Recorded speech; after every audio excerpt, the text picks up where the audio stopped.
can pop over here in just a second and go live. Yep, let's go live on. Okay.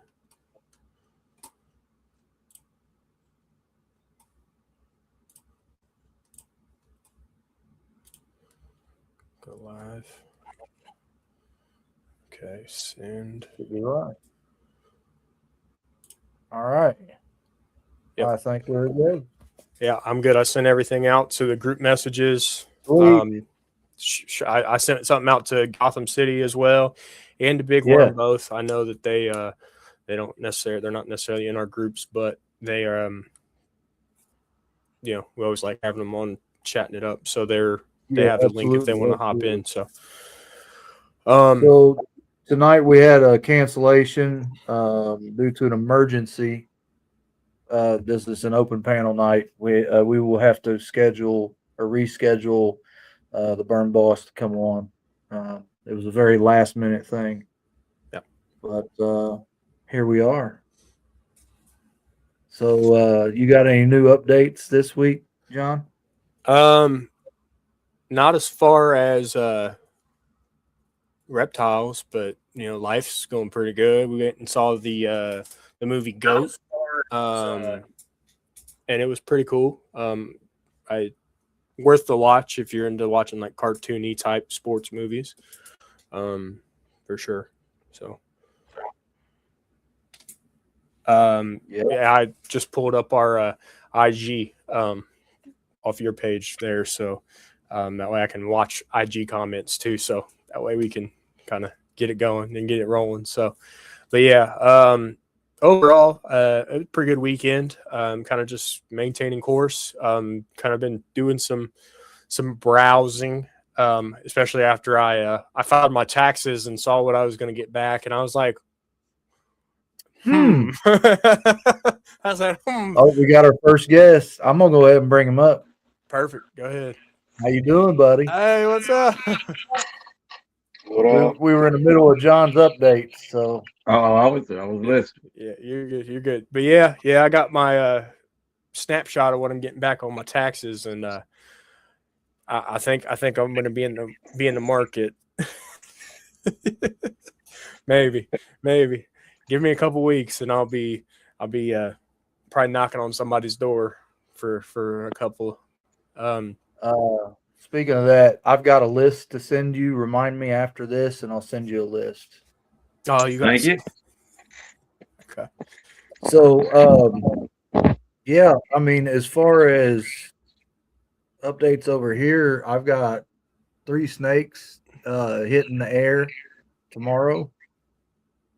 I've got a snake coming in Wednesday. I got another one yet to be scheduled to come in. I've got 2 more that will be scheduled in a handful of weeks coming in. And I just picked up an Orange Dream Red Stripe Calico female grow out girl.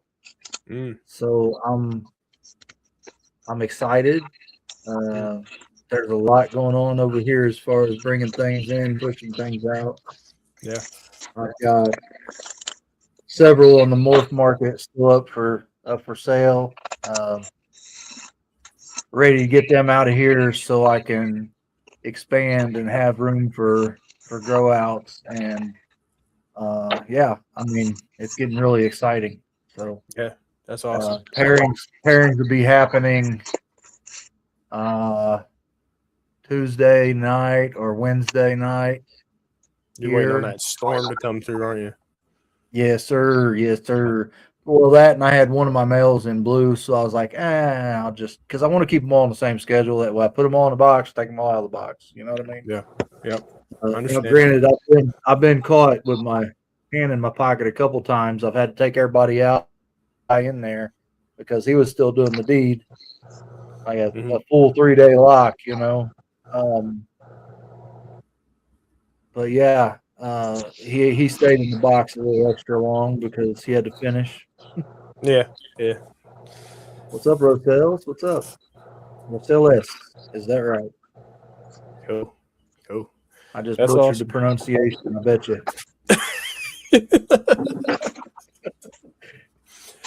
All right. I can't read, so well, I can, but not very well. So, anything new with you, Gotham City, Batman? No. No. Well, I saw you watching that auction. My I can't wife's believe good you at it. didn't What do buy. you want me to do? I can't believe you didn't buy all them VPI critters that You came know across better. the. No. No, I'm good. Yeah. I got enough here and here. I'm good. No. Yeah. If I'm Yeah, buying yeah. anything, you know me. It's TSK. Sorry. The who was it? Peace and Pets. He just posted. He has a grow out female pastel pied het ultra male. Yeah. Oh man, let me tell you. I was like, Uh, ooh. Send I was an like, inquiry. ooh. Yeah. You Send know, I an like that. I inquiry. like I'm like, it was taking me. It was taking me. I was like, I could. But honestly, it hits that ultra male itch, but you know it. Got 5 of them. Yeah. Yeah, I think I actually hit. I thought I originally only hit 2 hypos, but looks to be like I hit 2 leopard ultramale hypos and 2 regular ultramale hypos. So, Yeah. we go run it. We go run it. Yeah. I absolutely. Them. I've seen some people post about what are they? Hypo ultramale pieds.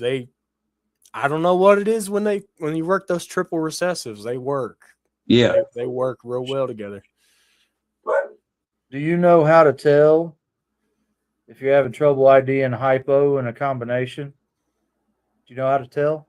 You got No. hypo without No. recessive? Do you see any pattern in that shed? Nope. None. That's exactly how you tell. Okay. Well, Okay. if I can get a clean shed from them, it'd be easy. But these dirty little things. Let me show you. Let me show you the critter that crawled out of this. He's about to be like, look at that. He's got stuff I haven't even seen yet. I'll be the first one to admit. Oh, I'm sure. He just keeps getting the new ones in, sending some out, getting new ones in, and I'm like, I don't think I've seen half your collection by this point. Oh yeah. Okay. Hypo, sugar, het VPI. One of the new pickups. Nice. Yeah. And he's the Orange Dream hypo. Yeah. So I'm all that waiting. pattern. I like it. Yeah. I was gonna say Gives you it nothing. pulls that sugar aspect, it pulls it way closer to the belly than it does. Yeah, it does. You know, And it's a lot different on camera because there's like little white scale splashing up about the water line. Yeah. Mhm. Yeah. Kind of where it runs up somewhat. But usually when you see sugar kind of has that real high white siding that like really works its way up and stuff. So that having more of a reduction is actually kind of nice. Yeah. It works pretty well together. So that's kind of what you said you was thinking about. Maybe it being hypo, maybe it not. Yeah. I had one of them yesterday was feeding day. So Gotcha. I got one of them who refused to eat. So yeah. Well, I got those that double het hypopide clutch. Those hatchlings, Carl. So and I got one that actually just came out of blue, getting ready to shed. So I might have to put your theory to the test. If it sheds out clean, I can confirm that shed. hypo. That GHI hypo girl. Yeah. No pattern in her sheds either. Right. Look at that. That's wicked. What's up? It's one of the leopards, but he's in shed, so it's hard to tell if he's hypo anyway. Right. That better not be no G-Paw. I know that. Oh, that's the G-Paw over there. I'm not talking to G-Paw. You guys feuding over TSKs is what it sounds like. He one of those two Yeah. clown. He one of those two clown OG girls I got Paul the other ripped night. it up and everything. Yeah. I see. Well, it just had to happen. Hey, listen, it went to a great cause. Everybody that contributed gave, absolutely. It went to the best possible, extent that it could have. Everybody that could have donated did, and Yeah. praise to you guys for donating and contributing in the way that you guys did. You really stood up and stood out in all the right ways, for somebody that gives so much to the community. We were able to give back to him, and that's the best part. Yeah. We bought Speaking of 7 Bosa, snakes and a pair of Jay Fisherman photographs. Nice. It said that's why you're not grounded no more there, G Paul. Your wife's saying you're not grounded no more because you got the snakes she wanted. No, that's Yeah. not why. That's not why, because I talked to Bosa, and he's sending her one of those family only Diana Strong shirts. Nice. That's awesome. Nice. Yeah, that is cool. So, did you guys see the story that Bosa tagged me in? No. I'm not sure. Instagram? No, I haven't looked yet. Is it on IG? Hilarious. Yeah, on Instagram, on the Okay. Satchmo's Exotics Instagram. Gotcha. Absolutely hilarious. And me and him went back and forth in Messenger just a little bit, but just all I'm going to say is keep an eye out. I got something special that's going to roll out, and it's going to be comical. Gotcha. Cool. Gotcha. Well, Carl, yesterday on FNA's horse race thing they do or whatever, Yeah. you were a topic of discussion for a little bit. Oh, was I? There you What'd I go. do? Yeah. I think everybody wants to hear about bitches love endless shrimp. Yeah. Well, there is a story out there, but Yeah. I told everybody if they don't know what bitches love endless shrimp is, they're absolutely sleeping on sipping with serpents. Yeah. There, you went into full detail on that episode. I've heard the story. Yeah. It's a great story. Yeah, it's a 3.5 hour show. Yeah, that I went on sipping with serpents. I think to date, I believe. Don't hold me to it, but I think that was his longest episode. You were top contender with what's his name? Only Balls. Only Balls. Yeah. You and Only Balls are top contenders for longest show. On the sipping show. So that's awesome. That's awesome. I keep on telling Nick that he needs to get me and Only Balls up there. Ooh. One that'd be an intense one there. He wants ratings. That thing will go aluminum. Right. There you go. Yeah. So we had Blevins pop in. What's up, Lance? How you doing? And then over on IG, you got Tire Gods. Jamie said I could use a couple of Het Ultra girls. Listen, I agree with you. If work the Ultra Male project heavy and hard. Well, guess what I got today? What'd you get today? He got some G-Stripe stuff, didn't he? No, I got 2 Het Ultra Male Granite girls. Awesome. Oh, he's going Granite Complex. That man's got to fly to Florida. Ooh. I'd like to see those when you get them all settled there, G Paul. John, you said G-Stripe, so I got to let the cat out of the bag a little bit. Carl, did you go get you some G-Stripe? I got a G-Stripe Het VPI male. Same day that I picked up that Sugar Hypo Het VPI male. Nice. How does that het influence look on it? Is it got pretty good het influence, or is it pretty true to the G-Stripe? It kind of puts me in the mind frame, not quite of like a G-Stripe leopard. It's got like the dotting breaking up. Okay, so you got more you got more pattern present. There is a little more pattern. Okay. He's a nice tone, nice color. Well, I'll just show him to you. That's a little better, right? Hey, right. G-Stripe all the way. Let's go. Hey, Batman, I'll have me some Desert Ghost coming out by the end of the year.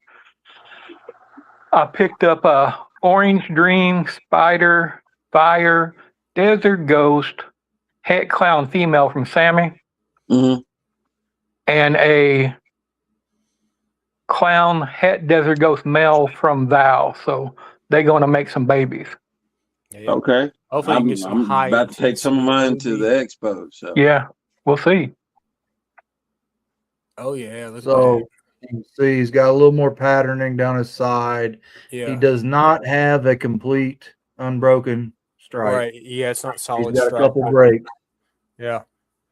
but I mean he's not quite the leopard G stripe. You can see he's got patterning on the side.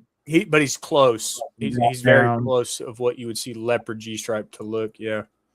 Right, yeah. Nice, clean belly.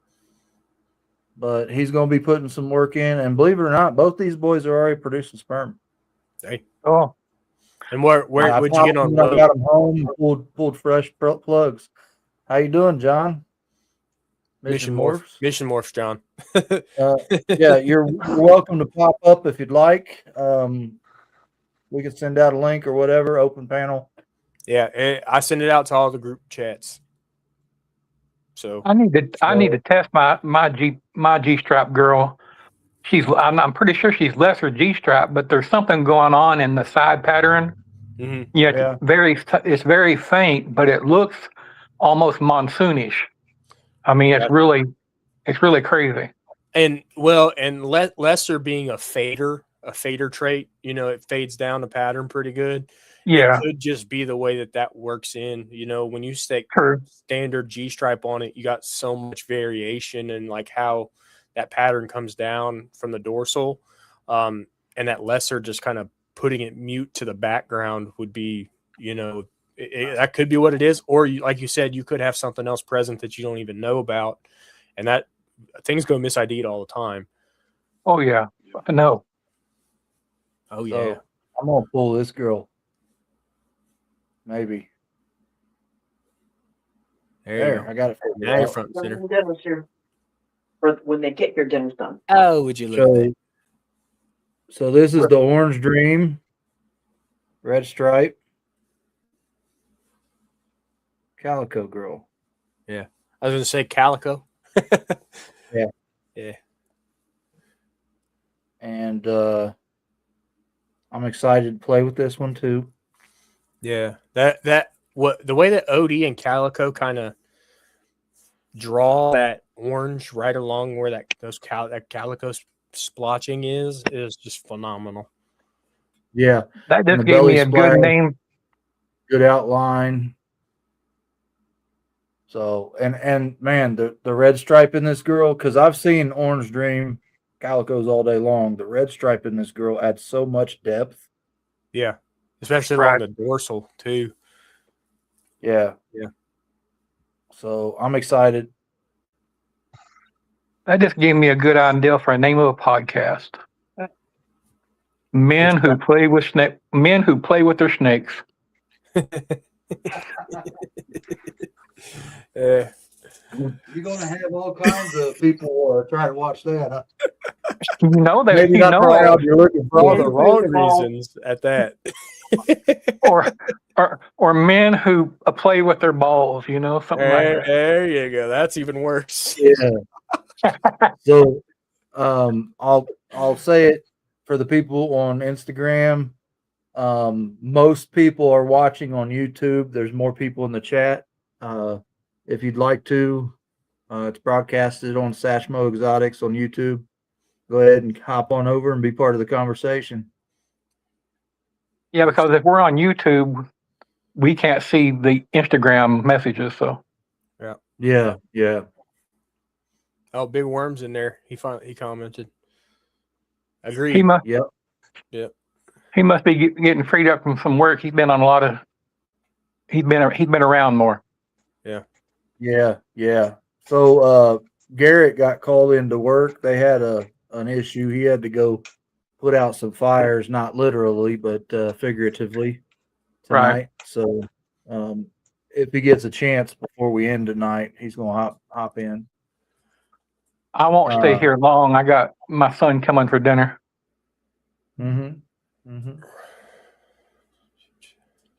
Always appreciate the support, Mission Morph, John.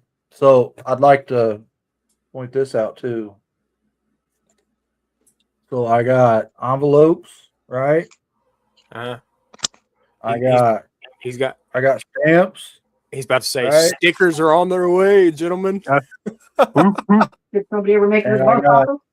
I got stickers. So Hey, the people that have sent me the address, I'm sending stickers.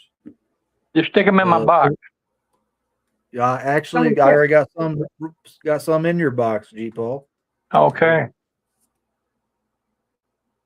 That'll work. Cool. Did I make it to the post office yet? I think she was talking to Carl about dropping stickers in the thing. No. No, but John, did you make it to the post office? Oh, yeah. Okay. Yeah, I did. I got stamps and everything, and I got I don't know if I did or not, Lance. Hit me on Instagram in the messages and check. Yeah, last week I needed stamps. I did go and buy stamps, but I have not taken them out of my car. I'll be back. I literally grabbed a couple of little stamps off the sheet and sent out the ones for the addresses that I had and everything. So, but yeah, I did get my stamps. I need to order more stickers soon. I'm gonna go through the messages and the people that sent me stuff and the people I got addresses to. Yep. I'm gonna send a handful of envelopes out tonight, and we'll see what's going on after that. And John, I'm gonna say this in front of everybody so knows it's gonna happen. Yes, Void, John. Yes, John. I've got to get with you to get a Third Coast shirt made because you have a provider for big guy shirts that he likes. Oh, okay. Okay. Yeah. Yeah. So I'll get with you. I'll fund it. I'll pay for it. You order it. We'll ship it to him. I have his address. Cool. Yeah. Yeah, froze again. What are you talking about the Carhartt shirts? Yeah, he likes Carhartt, and I don't have access to Carhartt. I looked. I don't either, but I got to looking of what actual Carhartt material is, and they have their own private blend of like material that they use. It's a heavy cotton shirt, is what it is. I mean, it's one of your heavier I think it was more the cut. Yeah, and that's because they have a different cut, like shape and things like that. But yeah, if we have to, Carl, if we order the shirt independent, just buy the shirt itself. I have some people that I know that have DTF printers and stuff. Yeah. And they can get us a run of some, like a logo, and we can I have a heat press. We can press it ourselves. No problem. Okay. Yeah, we'll do it. We'll do it any way we got to. Yep. Now he did give me a secondary brand. I just got to go through messages because it's weird. I've got him on Instagram and I got him on Facebook. Yeah. And I've got him like his new page, his old page that he lost access to, and his personal page. Yeah. So I got to go through there and figure out where he sent me that information at. I got you. But I'll get it. Yeah, if you can find out what that secondary brand is, if I have access to it, I'll run with the secondary brand. It's fine. Yeah, no big deal. But yeah, we'll get her did. Well, look, guys, these two, they were sold as Het Ultramel. I'm not going to say that's 100% what they are because I never know. But if you guys want them, just pay the shipping and you can have them. Listen, G Paul. Listen, G Paul. He's talking to you too. Oh, I know who he's talking to. listen. Well, what are we talking weight wise on these gravel? They're probably 700 grams a piece. Both female. Yeah. 100%. Okay. Get with me. All right. Get with me. I'm game. I'm game. Batman, do you want one of them? I'll split the difference with you. I'll let you take one. I'll take the other. I'll even do you one better. I'll let you pick. I'll let you pick first. There we go. I'll send you both pictures tonight or in the morning, Okay. Yeah, it worked. That works. and then just whatever shipping is that you guys can have, and you can owe me something in the future. You'll make You'll some have- good stuff. He likes clown. Listen, I have a. I'll find a way to work clown to it.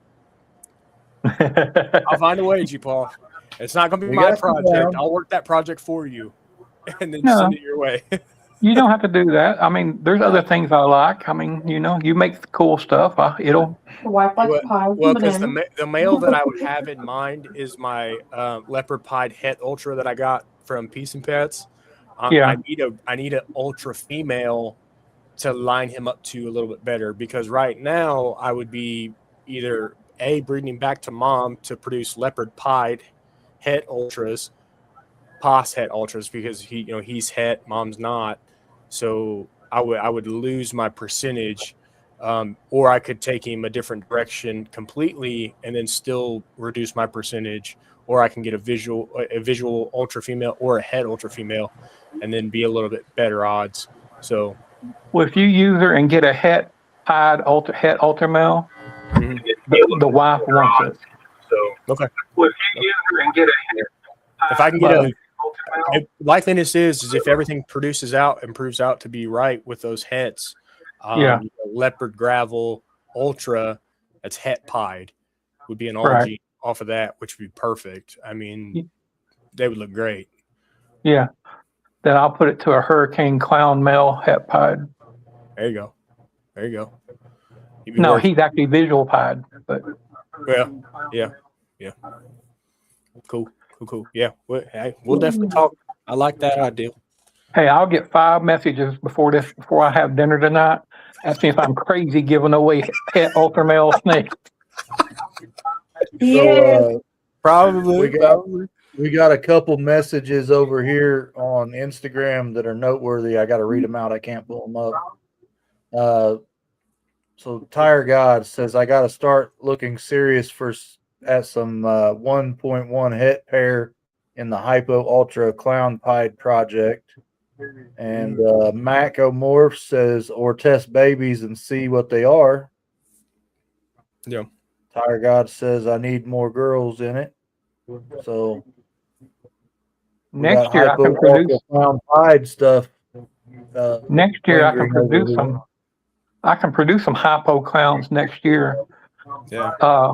Thanks to Val, I think I mentioned before, but the Super Mojave the wife got, I put that black light on it and found this clown stamp on his head.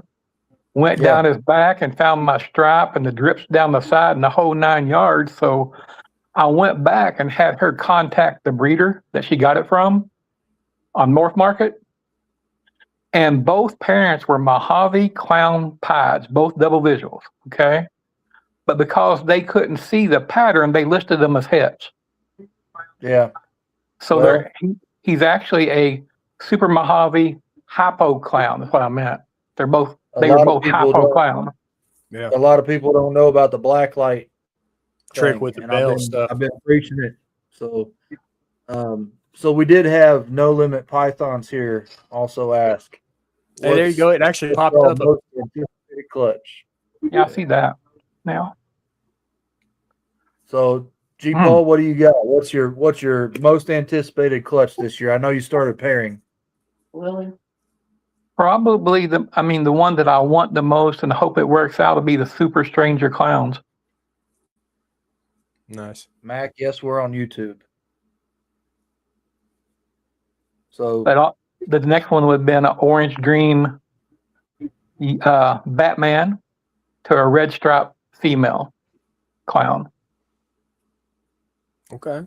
The next one would have been an orange green Batman. I'm thinking, depending on if I can find it before this snake gets over to Maddie down there in Florida, I have that blackhead Mojave female that I'm sitting on, and she's right there. She's ready to go. If I can get my hands on a breed-ready blackhead male and produce a super blackhead for a holdback, and then do like a pick of the litter with her, Because I mean we're basically doing a snake for snake exchange.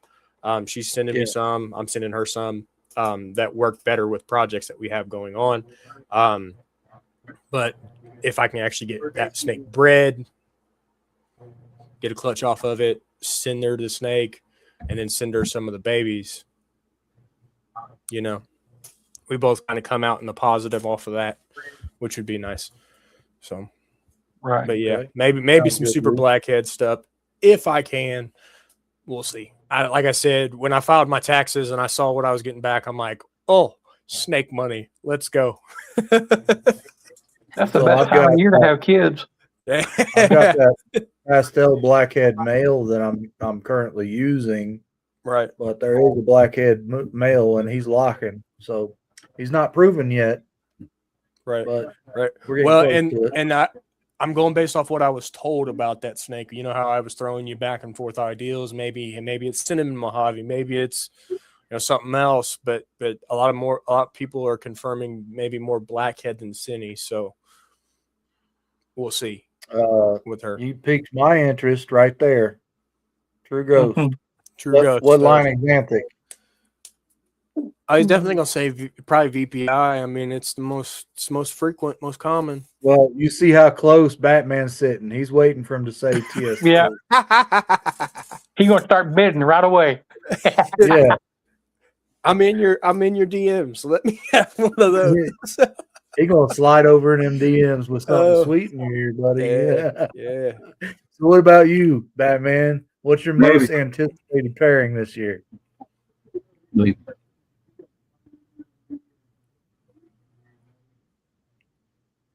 I think your mic's off, Batman. It is. He said it is. I can say hush hush with it. Okay. What's your second most anticipated? Can you hear me? Yeah, I can hear you now. Yeah. You know me in this technology thing. I'm not going to explain it again. I'm just saying.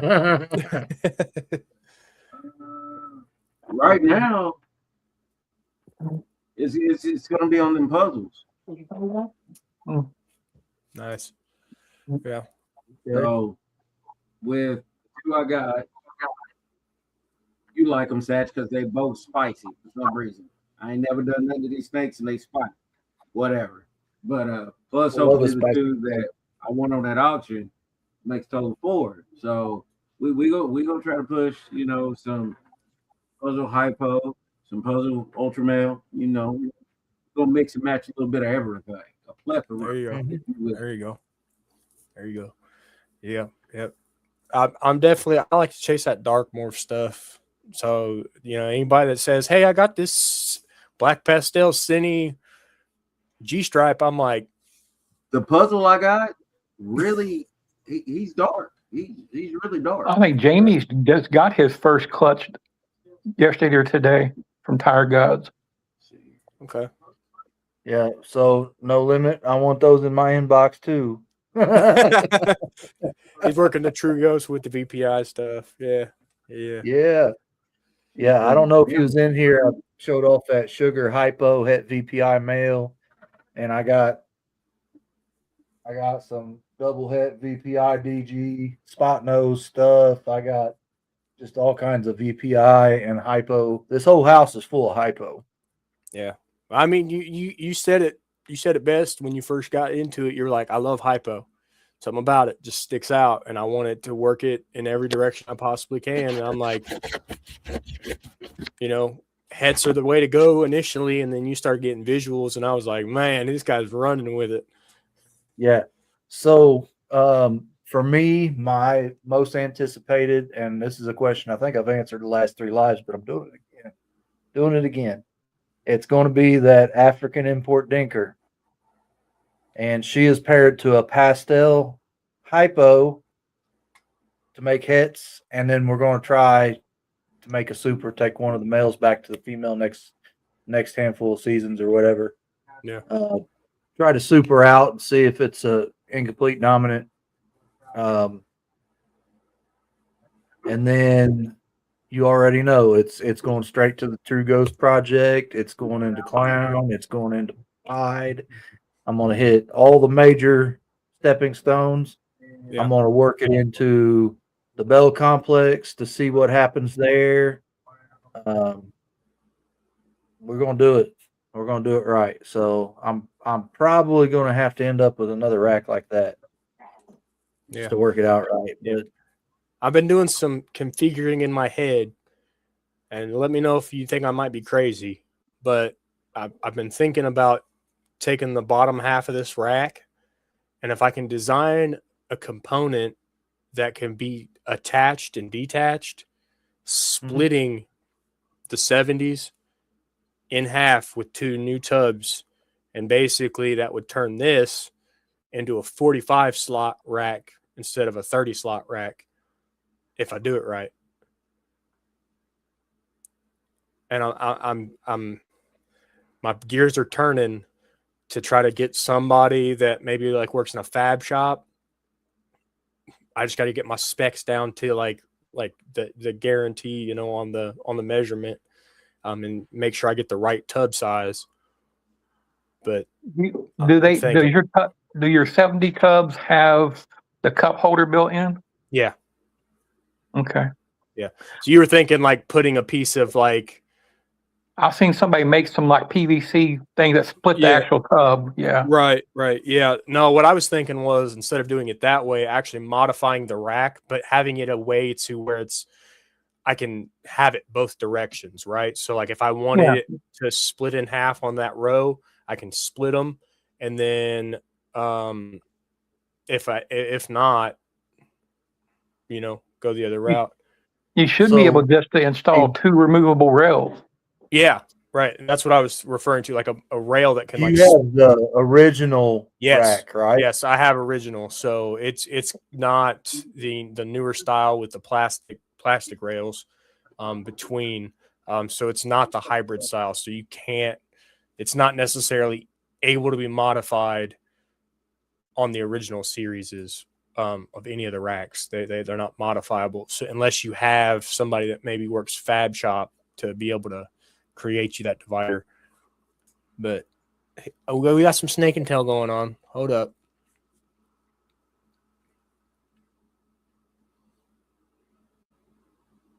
Oh yeah.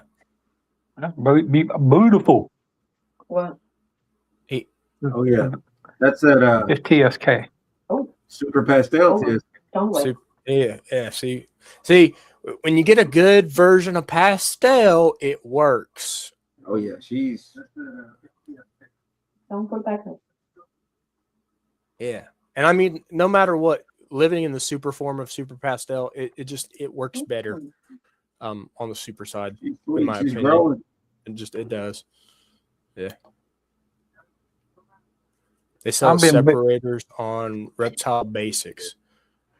I've been bitten by the StreamYard thing because I can't hear him at all. Period. Out of the second clutch ever. I can't hear him at all.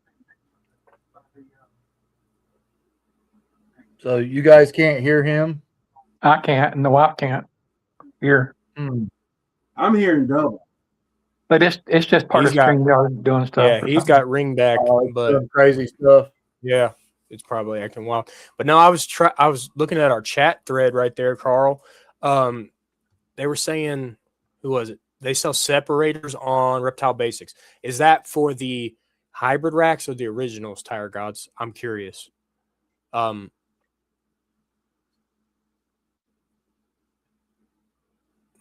Because if it's for the original, that's kind of that'd be what's up. You can make your own, John. You can buy a couple of L brackets, like L channel. Yeah. And just figure out how to mount them where they're removable. Yeah. And pull them in and out. And that's what I was thinking, doing that route and just doing like rivets, because you can just cut a rivet off, no problem, without any problems, or even to like just nuts and bolts with a flush, like a recess style, because where it divides perfectly true in the center. On the letter R on the original rack. So if you look at it, they have holes that line up truly dead center with the way that they like the breathing holes, how they kind of cut them out. They lasered to where there's like 4 holes dead center right down the center of it, 2 on the back, 2 on the front. And So- they make rivets that you can screw in to the rivet instead Right. of instead of having to squeeze the rivet thing kind of. Right. They're So- like both end rivets. Right. And I'm thinking about it. I really got to kind of work the math out in my head and make sure that it makes sense for, and I can kind of maybe fab something up. It was on Markham's video about condos. Okay. I didn't look. I don't think I watched that video. Does anybody else watch that video from Markham? I haven't seen it yet. Okay, on Chondros. Okay, I saw that he posted something about Chondros, but I wasn't sure about that. But we're talking more for like the ARS original 7030s. If they make dividers for this rack in particular, I will happily jump on that because I'm considering, instead of just buying an additional rack for the time being, if I can get a cheaper route of just splitting it in half and buying new tubs, I'm coming out ahead cost wise. I got a sweet tooth. That's all I'm saying, Mission Morphs.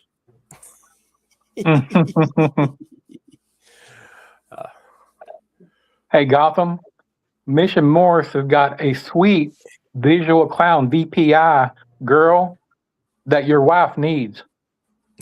Look at his face. He's like, no, she don't. No, she don't. But hey, great Valentine's / birthday gift. There you go. Hit up John at Mission Morse. He will hook you up with it. I was originally going to buy it, but our car kind of interrupted things at that point.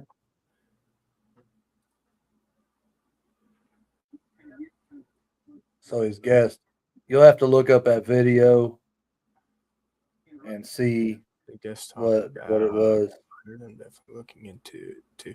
Yeah. I'll have to check that video out because if it's going to be come in at a cheaper option for me, I'm going that route all the way. There's no doubt about it. VPI, I got one VPI that I'm keeping for myself.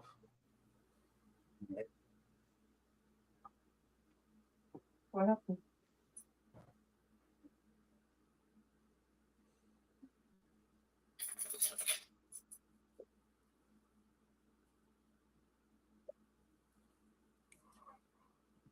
That's pretty. Very pretty. Yeah, I really like that. Pastel VPI banana. What is it, guys? I can't hear him. Pastel VPI banana. Gotcha. That's different. Yep. And pastel banana looks really good. You throw VPI on it, it's gonna keep it clean. It may not even spot up. We hit the 4G. We got the VPI pastel banana pinstripe too. It's gonna be cool by the time they give you. I bet it looks. I bet that's nice with the pin. Oh, that's that. I'm just gonna say it now. I think pinstripe may make a comeback if it's worked the right directions. I'm just saying it can really do wonders to some epic traits. He's the smallest one. I know about somebody's getting one in a pod. This little guy had to assist feed. I think it's Inchy Leopard Pinstripe Clown Pied. Yeah. Look at that. Look at that reduction. And like it reduced so much. Nah, yeah. Oh yeah. Wait till that thing gets some size on it. Woo! Woo! He looks good. Dad has the yellow stripes and he's got the black. So right. And his dad was only a het VPI, and we hit all VPIs. Every last one out of a 5.8 clutch, all of them are VPI. Right. Yeah. Tire guys, we all need het females too. We're definitely trying to kind of grow our ultra influence for sure. Yeah. Not me. No, I know, Carl. You're chasing Team the Monarch Monarch. stuff. Team Monarch. I got a All right, pastel man. double head hypo VPI. I might be able to And get two there's, more. I might be able to get 2 more Ultramel hats. And if I do, I'll let you know. Oh yeah. Oh yeah. Oh yeah. Yeah, it's K all the way. That's what I'm talking about. Yeah. Professor Python. She is coming on with us next month. 16th, I believe, 16th. next month. Yeah. So that'll be She's a great guest. awesome.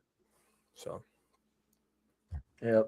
Ultramel hat She's always tides. fun and full of spirit. So Oh looking yeah, forward to 100%. Did you see All what 4 foot. Mission said? Ultramel to Pied right there. yeah. There you go. There you go.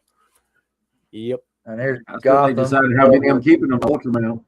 Oh, Batman double dipping over here. Oh yeah. All, Oh yeah. So all 5 she foot.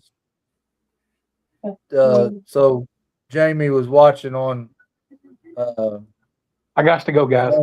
I think your Appreciate you, Instagram, G John. Paul. See you later, G Paul. And she said, TSK all the way. I said, the sexy kind, huh? She knows the dark morph is the way to go. She gets it. She understands where everybody's going. Yeah. You know, she Yeah. I like Yeah. her. She's fun. G Paul. Yeah, right. Yeah, I agree with Tire God's mission. If you don't need any of them, just send them this way. Just send them to everybody else. We got you. We will happily take in all the females. Sea serpent or reptile basic carries the tub dividers anymore. Okay. Is that Mark Rat Bastard over there? Yeah, I don't know. Hey. They've restructured a lot of things. Yeah. Like they no longer carry the mice and rat breeding bins. Okay. And I've actually been waiting for the caster sets to come back in stock for my racks because I need 4 sets. Yeah. They haven't been on for a while. Yeah. Yeah, I don't know. I don't really shop on there too much because I haven't really chased more equipment, right? Like I'm good on equipment. I'm set up. The only other thing that I think I want to do is I want to build a new incubator. I need something that's lighter than that monstrosity that I have in my garage. That massive cooler. It's great. It can hold so many clutches and everything like that, and it's got a good viewing window and everything. But my goodness, it is a behemoth. It's not on casters. It does not move well. Pushing it sucks. So is there holes in the bottom? Yeah, I mean, I can put casters on it. Go out to Menards, get you a set of 4 casters that go through them holes, and we'll put them on. Take that motor out. I did, and get you a couple lawn bricks to put on the back side of it to keep it level. Yeah, from tipping forward. I like the when you open the door. I was gonna say the compressor condenser. I took that whole thing out of that compartment right there to reduce the weight, but it's still it's because of how tall it is. I feel like even if I put it on casters, it's going to still want to tip because of how heavy it is. I actually had some 15-pound dumbbell weights, like the old cement ones. Mm-hmm. You know what I mean? Old one-piece cement ones. Yeah. Covered in plastic or rubber. Yeah. Well, I zip tied them to the back rail, 2 of them back there. So I got 30 pounds back there hanging out by the wall. Gotcha. And I can open up my door and it's great. Perfect. Yeah. But it's still on casters, so I can wheel that thing out real good. Right. Yeah. I mean, I can move it, but it's not a problem for me. But if the kids were out there messing and stuff like that, I'd be worried if they went to push on it that it'd kick over on the side or something like that. So they don't even get to touch it or mess with it at all. They get to kind of peer in through the glass and say, "Hey, Dad, can I look at the eggs or whatever?" But we've only hatched the 1 clutch out of there so far. But I just completely reworked it. And I was that pied to the double het hypopide female. that clutch hatched out of there, but it was only a 4-egg clutch. 3 of them are still here. Not great odds, but Yeah, well, save that holding on to. female back. You Yeah. get her saved back. I got this pied head hypo, which I'm gonna let the cat out of the bag a little bit. I got a hypo pied coming. So we're gonna be. That's going to play into my hypocryptic pied project, Nice. which is going to be killer. Yeah. And then Jamie's going to stroke out, and so is Batman. But I am working VPI into that project as well. Eventually, it's not going to be in it at first. Yeah. Because I mean, if you hit True Ghost Cryptics, they're not gross cryptic pied. even. Yeah. Especially if you got a lot of pattern drawn down on it, you get a low white expression. Yeah. So I agree. Did I tell you about the male pied that I got coming in too? No, I don't think so. So I think Wednesday I've got a Fire Inchy at VPI male pied. Fire Inchy pied at VPI coming. Okay. So it's a mid to low white because of the inchy. We got competition now. She comes in there we go. to slam the very poor idea that I had. It's the cookie lady. Listen, they're ganging up on you there, Carl.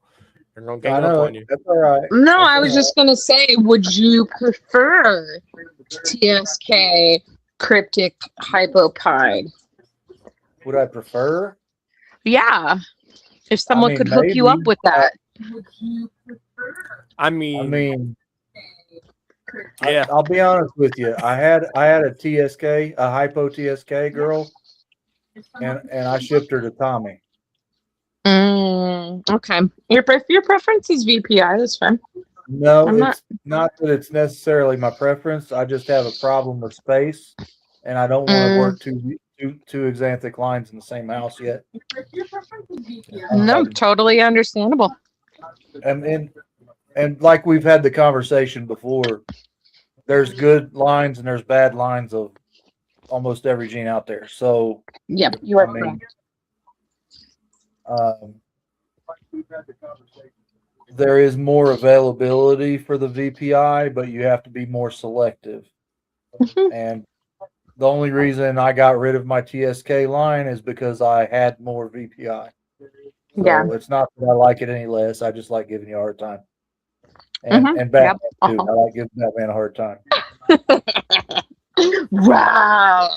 I was just going to say, though, if you need it, I could probably hook you up. So yeah. I was reading that question from Mission Wars. I'm not opposed to working joint projects. You know what I mean? I don't need any cryptic hypopide right now. You don't? I'm gonna be cryptic right now. Yeah, I don't need any. Gotcha. Okay. Yeah. Well, we can work some stuff out though. I mean, yeah. Hey, Carl, pop that question up from Mission Morse about this. He's got a Cypress Het Clown. Nope, that one. Nope. He asked a general question of what male he should take to that Cypress Het Clown female, and he said something blackhead.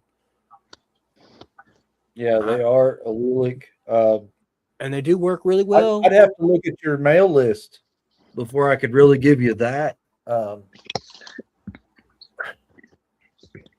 think it also depends on what you want too. Yeah, it does. You want to go into or deeper into the clown. I mean, I like Mojave. I like Blackhead. I like all that dark stuff. GHI clown. Yeah, that's what I was going to say. Just a GHI clown would be nice. But if you're looking to go like the opposite route, and go towards the lighter stuff, you can go into, vanilla or fire, yellow belly layered with. I mean, I don't know what what genetics you got, really. So, Yeah. I like Cypress in spot nose clown combos. Yep, that Myself. looks good. So That looks good. I mean, there's a wide variety. Cypress is something that I really want to bring into my collection because there's so many things that you can do with it. All day. I All got day. one. Let's say Cypress all the way. Let's go. Dude, I got a pastel Lester Cypress pinstripe red stripe. And crisp lining on that thing, like crazy, isn't it? Dude, I got a Yep. pastel Lester Yep. Yeah, so I have candy and albino. I was thinking about making Candino pied stuff. Mission Morphs has some Candino stuff going on, candy and albino. What's your guys' take on the black matter? Because it's super cinny, right? And everybody, it has a stigma because it's super cinny. But I don't know. I think if you can make a pretty snake without risking health defects, you should go that way. Is what I think. Yeah. Because I mean, nobody likes to cull. Yeah, they're cool snakes, but you can chase something to the ends of the earth and not make it. You know what I mean? Right. Here's a Cypress pewter, although my screen is blurry. I like that. Yeah. No clown though. Yep. Yeah. So I had a spot nose pewter at one point in time, proven breeder male. But Yeah, he had You're some absolutely issues. right, Mark. There are hundreds of different ways to make black snakes. You know, I'm looking at ways to make black snakes without making a suma, right? Yeah.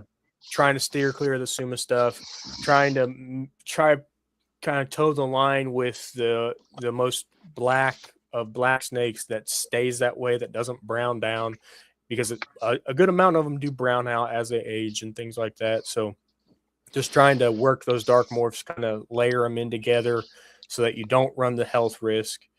You don't have to worry about the brown out or anything like that. It was ideal. She's forward. not the super, but the super that I have of the super blackhead, that he's at school right now being paired, but he's really black, and so is her blackhead that you got going there. I mean, you're still gonna have your side marks, but right. Yeah, that is pretty. I do like the blackhead stuff. I mean, it works really well. like trying to think who else do I have that's dark.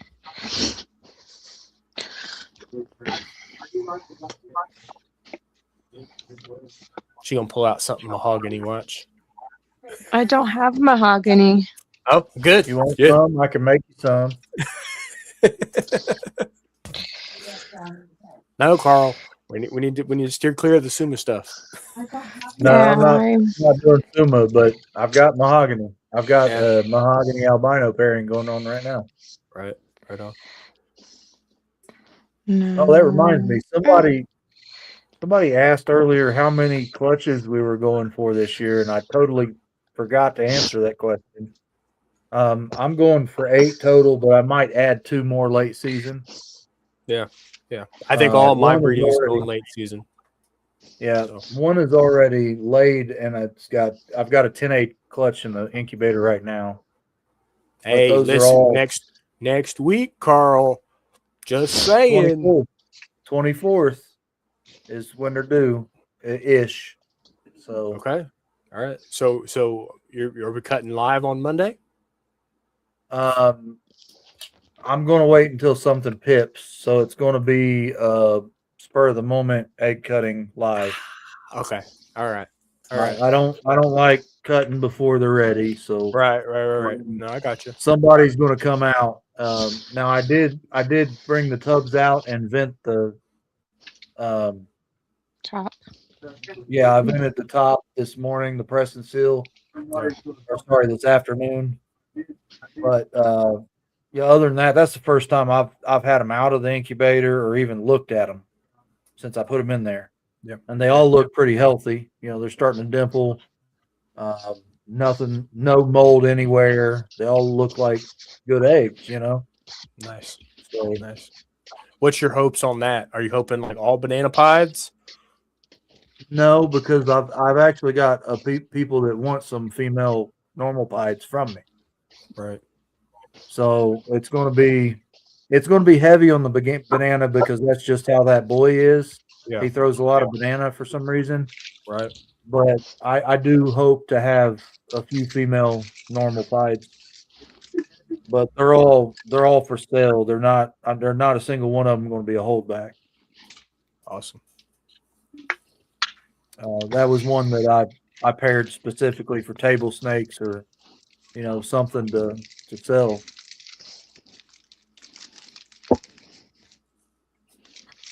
Sats, don't let me forget. I need to send you that date. For the Nashville show? Yeah, you do. Yeah. Yep. If we can get down that way, because that's a relatively close drive, we can do that. Yep. I like that idea there, Carl. You know, maybe catching the out of state show, possibly. Yeah, yeah. On top of going to Daytona, which is going to be epic. Yeah, well, so March 1st is Indianapolis. The Midwest. Yeah. It's not Kalubi there's Fest, one up is in it? Fort Wayne. There's When? one up in Fort Wayne the weekend of the 8th Okay. in March. And then what's the date on Nashville? I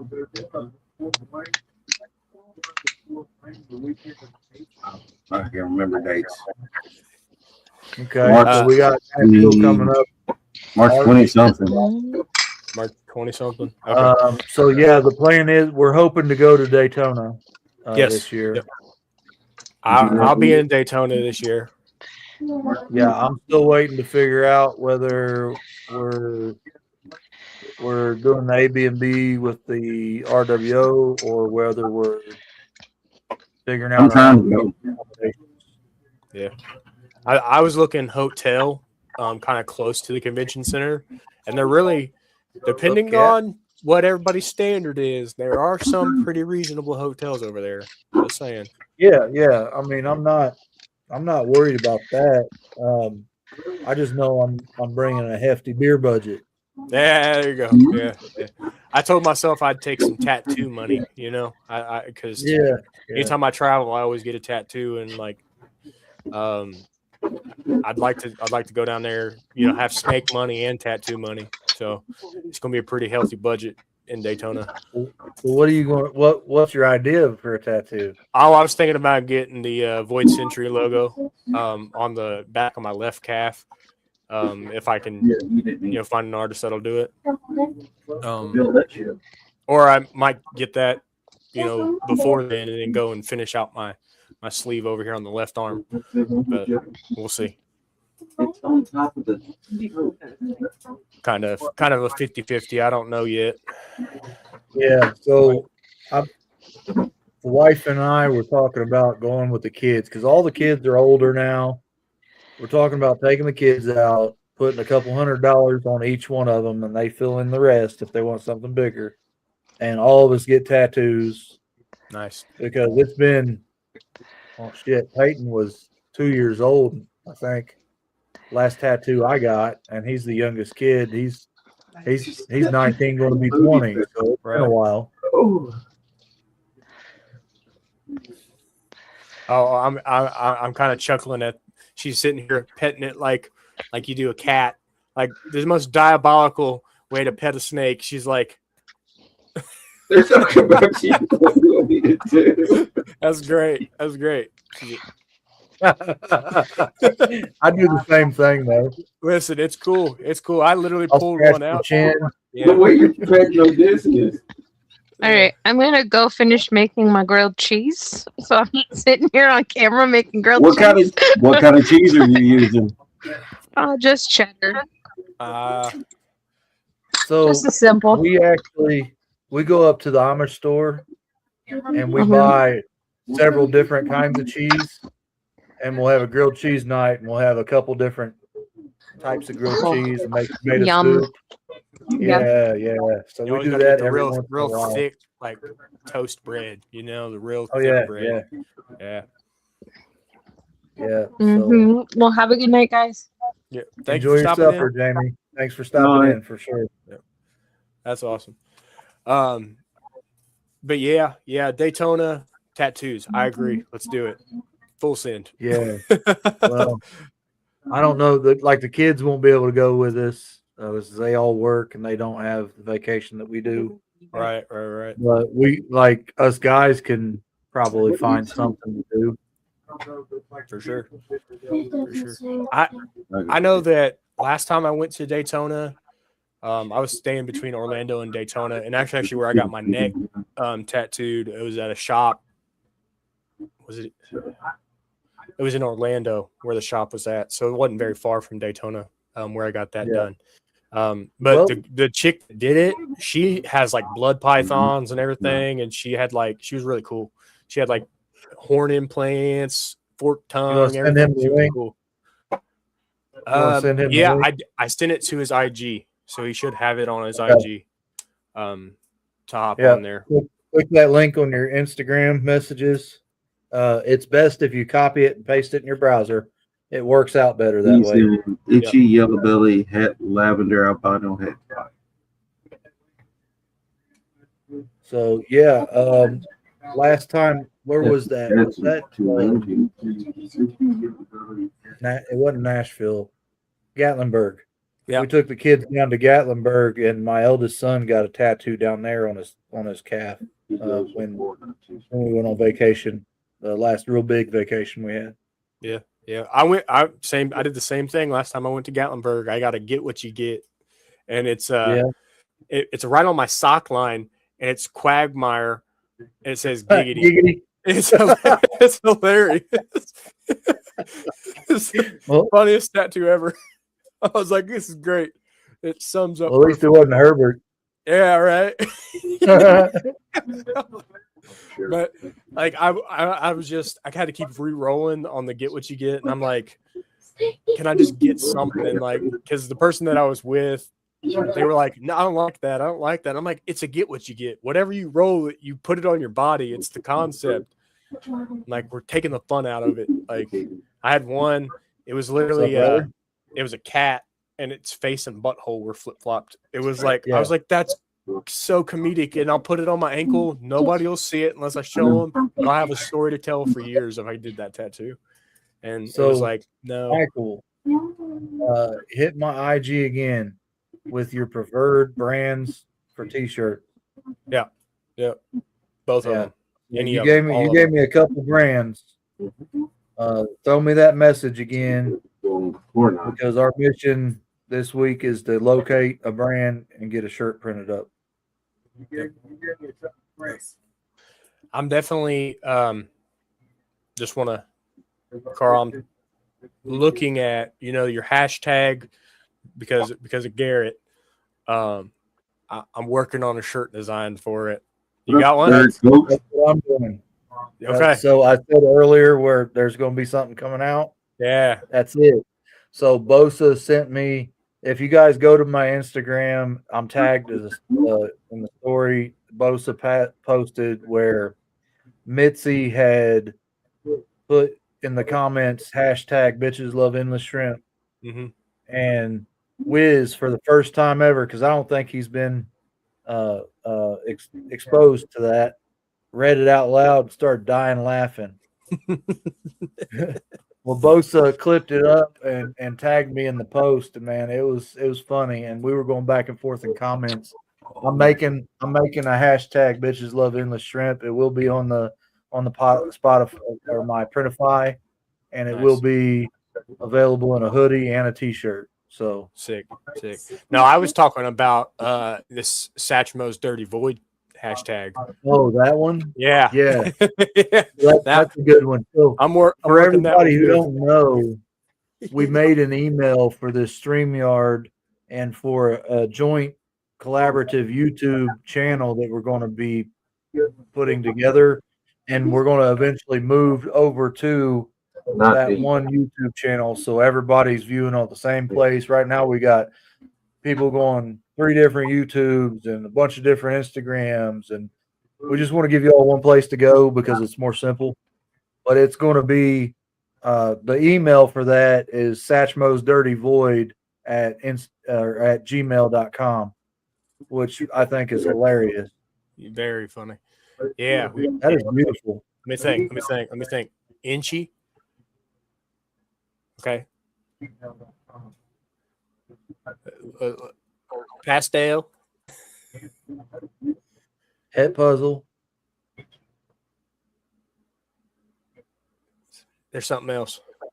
Or is it super pastel? There we go. Super pastel, inchy, het puzzle. Desert Ghost. No. DG. Okay. DG. Okay. See? Super pastel itchy DG. Okay. 50% het pie, 50% het hypo. Oh, Right, okay. hypo, no puzzle. No Damn it. puzzle. All right. DG. Yeah. That DG working with Oh yeah, that she can't. pastel She ain't inchy going is nowhere. just- Woo. Okay. Big Not Worm yet, just not saw yet. that. But we working hard over here. Yeah. Yeah, I like it. you can tell. Wonder what happened to Robert. Oh, he just saw the Not yet, not I yet. think I got him over here on my Okay. chat thread. So he just saw it. So I'm sure he'll be popping on here in just a moment.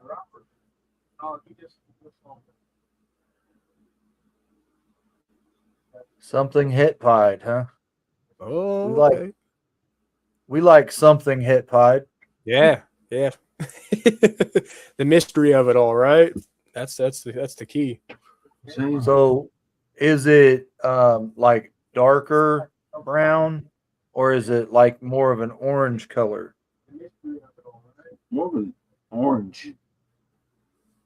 Mojave is more orange. Mystic is dark, like a darker tone. Yeah. When they're hatchlings, yeah. Mhm. Yeah.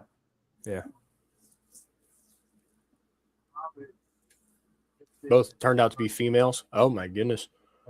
Send me some pictures on IG when you give me them shirt brand names. Yeah. I'll see if I can't figure it out. I think that is probably one of the most fun things to do. Is when somebody holds up a snake and says, "Hey, what is this?" And you're Yeah. taking every guess in the world. You're like, maybe this, and this, and then they're like, close. You're off by this or that, and then you're like, that makes more sense. You're right. Yeah, so I mean, I dove really hard into the Mojave versus Mystic Pied when I had that banana Mystic Pied clutch. So Yeah. that's one of the things that I'm a little more versed on than some others. So Right. And I mean, with them being dancing on the same alleles, what's up, brother? What's up, fellas? Yeah. I like So his you podcast that setup. Mojave, Come on now. that Mojave Pied in that auction, I almost bid on it because I'd save that back because it was a male and pair it to this Mystic. Make Mystic Potions. Yeah. Yeah, Mystic Ocean Pied. I mean, Yeah. I've never seen one. They've probably been made, but I've never seen one. Right. I would be worried about them washing it, almost. You never know. I mean, it could turn out and be really cool, almost like a ghost looking effect, like almost like a ghost pied, poor man Yeah, I ghost don't pied. know. There we go. Right. Well, regardless, to be a good breeder, you don't have to have a pretty snake. You know what I mean? right. Like some of the ugliest females that I got in this will throw some badass babies with the right pairing. Right. Yeah. I do want to compliment your setup there, Big Worm. I'm just saying that's pretty dope. I like the TVs in the background. That looks really cool. This used to be the gaming room. Then it's Yeah. snake room now. Gotcha. Still got the TV set up in the background, but Gotcha. yeah. So I got a new rat coming. So I'll let you guys know if that turns out. I don't know if that Matrix rat reached out to any of y'all. No. It's a Is it Chinese rack. The Matrix one. Yeah, and So I've heard a couple people say really high good things about it, and a couple people say really bad. The worst of the worst that I've heard is like in the middle of the stack of tubs. There was one shoved in there that was cracked, and they can't find replacement stateside. Oh, that's for different tubs. So, yeah. So when you get it, make sure you break it down really well and inspect everything. And as soon as you have a problem, reach out. You know, I don't know. I can't speak on what their customer service is like either. Right. Well, I mean, so far it's been pretty legit. The only thing I have to complain about is it does take a month for you to get your stuff, but it comes in tomorrow. So I mean, it was a great deal. Right. Yeah. They were pretty good to work with. I mean, we'll see. I'll let you. So the system that you purchased, is it big system, smaller system, more hatchling based, or it's split? So okay. I bought like the bigger tubs. I got 7 levels of the bigger tubs that should fit adult size ball pythons, and then I got 3 levels that are stacked 3 wide, so 9 tubs that should fit like sub adults. Gotcha. So total, it's 10 stacks high, and it holds, I think, what is that? That's I think like 20 tubs.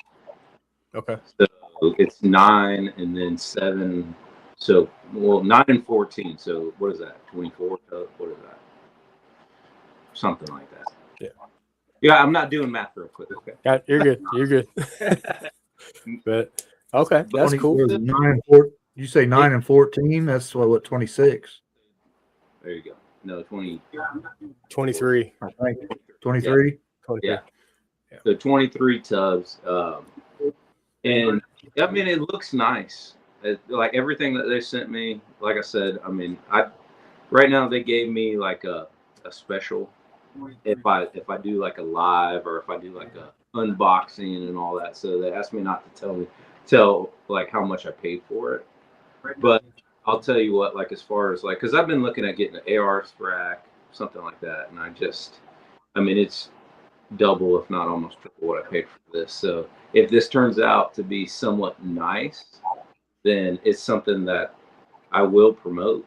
But that is good, like what Carl said, as far as if you can't get replacement tubs, then maybe it's not worth it. Right. Or if it's 30 days to get a replacement. I'm up in there. Like I don't have any personal experience. I'm just going off what I've heard. So yeah. Just be wary, inspect every part when you get it, and reach out soon as you have an issue. Don't wait. You know. I'd be intrigued to see how those because like the heat, they're like pads more than they are like panels. So they're like they got like a little cushion to them. What it looked like, at least, because I saw the videos and things like that, like in the warehouse, and then like they had one set up and everything, and it almost looked like crisper drawers from like a refrigerator. So I was like, I don't know. Maybe it's a very durable plastic. Maybe it's not. Maybe it's not. We're gonna give it a try. Yeah, absolutely. Yeah. I plan on like doing like a little live or something while I put it together, and I want to do like a legit review, because if it's legit and it turns out to be, you know, halfway decent, because it reminds me a lot of like a Vision rack as far as like the way that the rack is set up. So if it's legit, I mean, it's a great price, and then, you know, you can get a lot of these newer breeders in here, you know, and you can get a nice rack system for, you know, $1,000 or less, you know. Right. Yeah. Size tubs you want to get, and you know, ARS is obviously Mac Daddy, but you know, it's going to be one of those ones that you can't beat. But as far as affordability, you know, for a lot of these breeders that are trying to come in, I mean, if it turns out being somewhat nice, I mean, I don't mind helping promote. You read that? What that say? Order a converter, or you won't be able to plug it in because it's rigged up for Chinese electricity. I already have them. It's the wide 2-prong. Yeah. Yeah. Looks kind of odd, but It's easy. I mean, you literally just plug it into the converter, and then it'll fit into USB plug. Yep. But I mean, I'm interested to see and hear more reviews on it as people get into that deal and start doing honest reviews of it, because they are a new manufacturer and they are trying to step into the scene, and they want our feedback. That's why they're offering a lot of this. It's like, hey, we want to hear from you. Is this worth, what we're doing? Is our vision in the right direction? Are we missing the mark? What do we need to fix? What, that's, I think, they want honest, reptile keepers to be like, hey, this is what I think of it. 100%.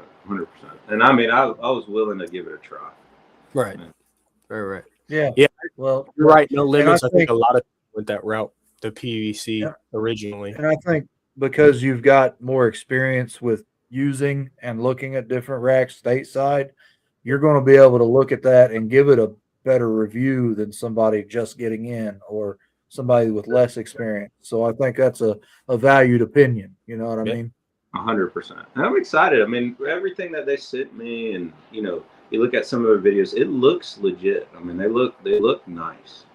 So, as far as like keeping temperature and things like that, I mean, that'll be one of those things. We just like I run a heater in my room, so my temperature in my room is always around. I keep it at 76, between 76 and 78 degrees, and then I run my heat too, so it doesn't need to be anything crazy as far as the heat, Right. the heat pads. But I think it's going to work out good. I mean, and then it gives me 20 tubs, in one rack, which will hold most of my collection. So. Right. Yeah. The only thing that comes to mind that would be a fallback, in my opinion, is because he said that pad is like puffy, like pillowy. Yeah. If it grabs onto the tubs as you're pulling them out or pushing them in, that would be my only real concern. Because the tub is actually on a slider, kind of like I think that's how the AR racks are, right? There's an actual little ledge that the tubs sit on when you slide in. Is that correct? Mm-hmm. Yeah, you have. Yeah, but they still come in contact with that panel.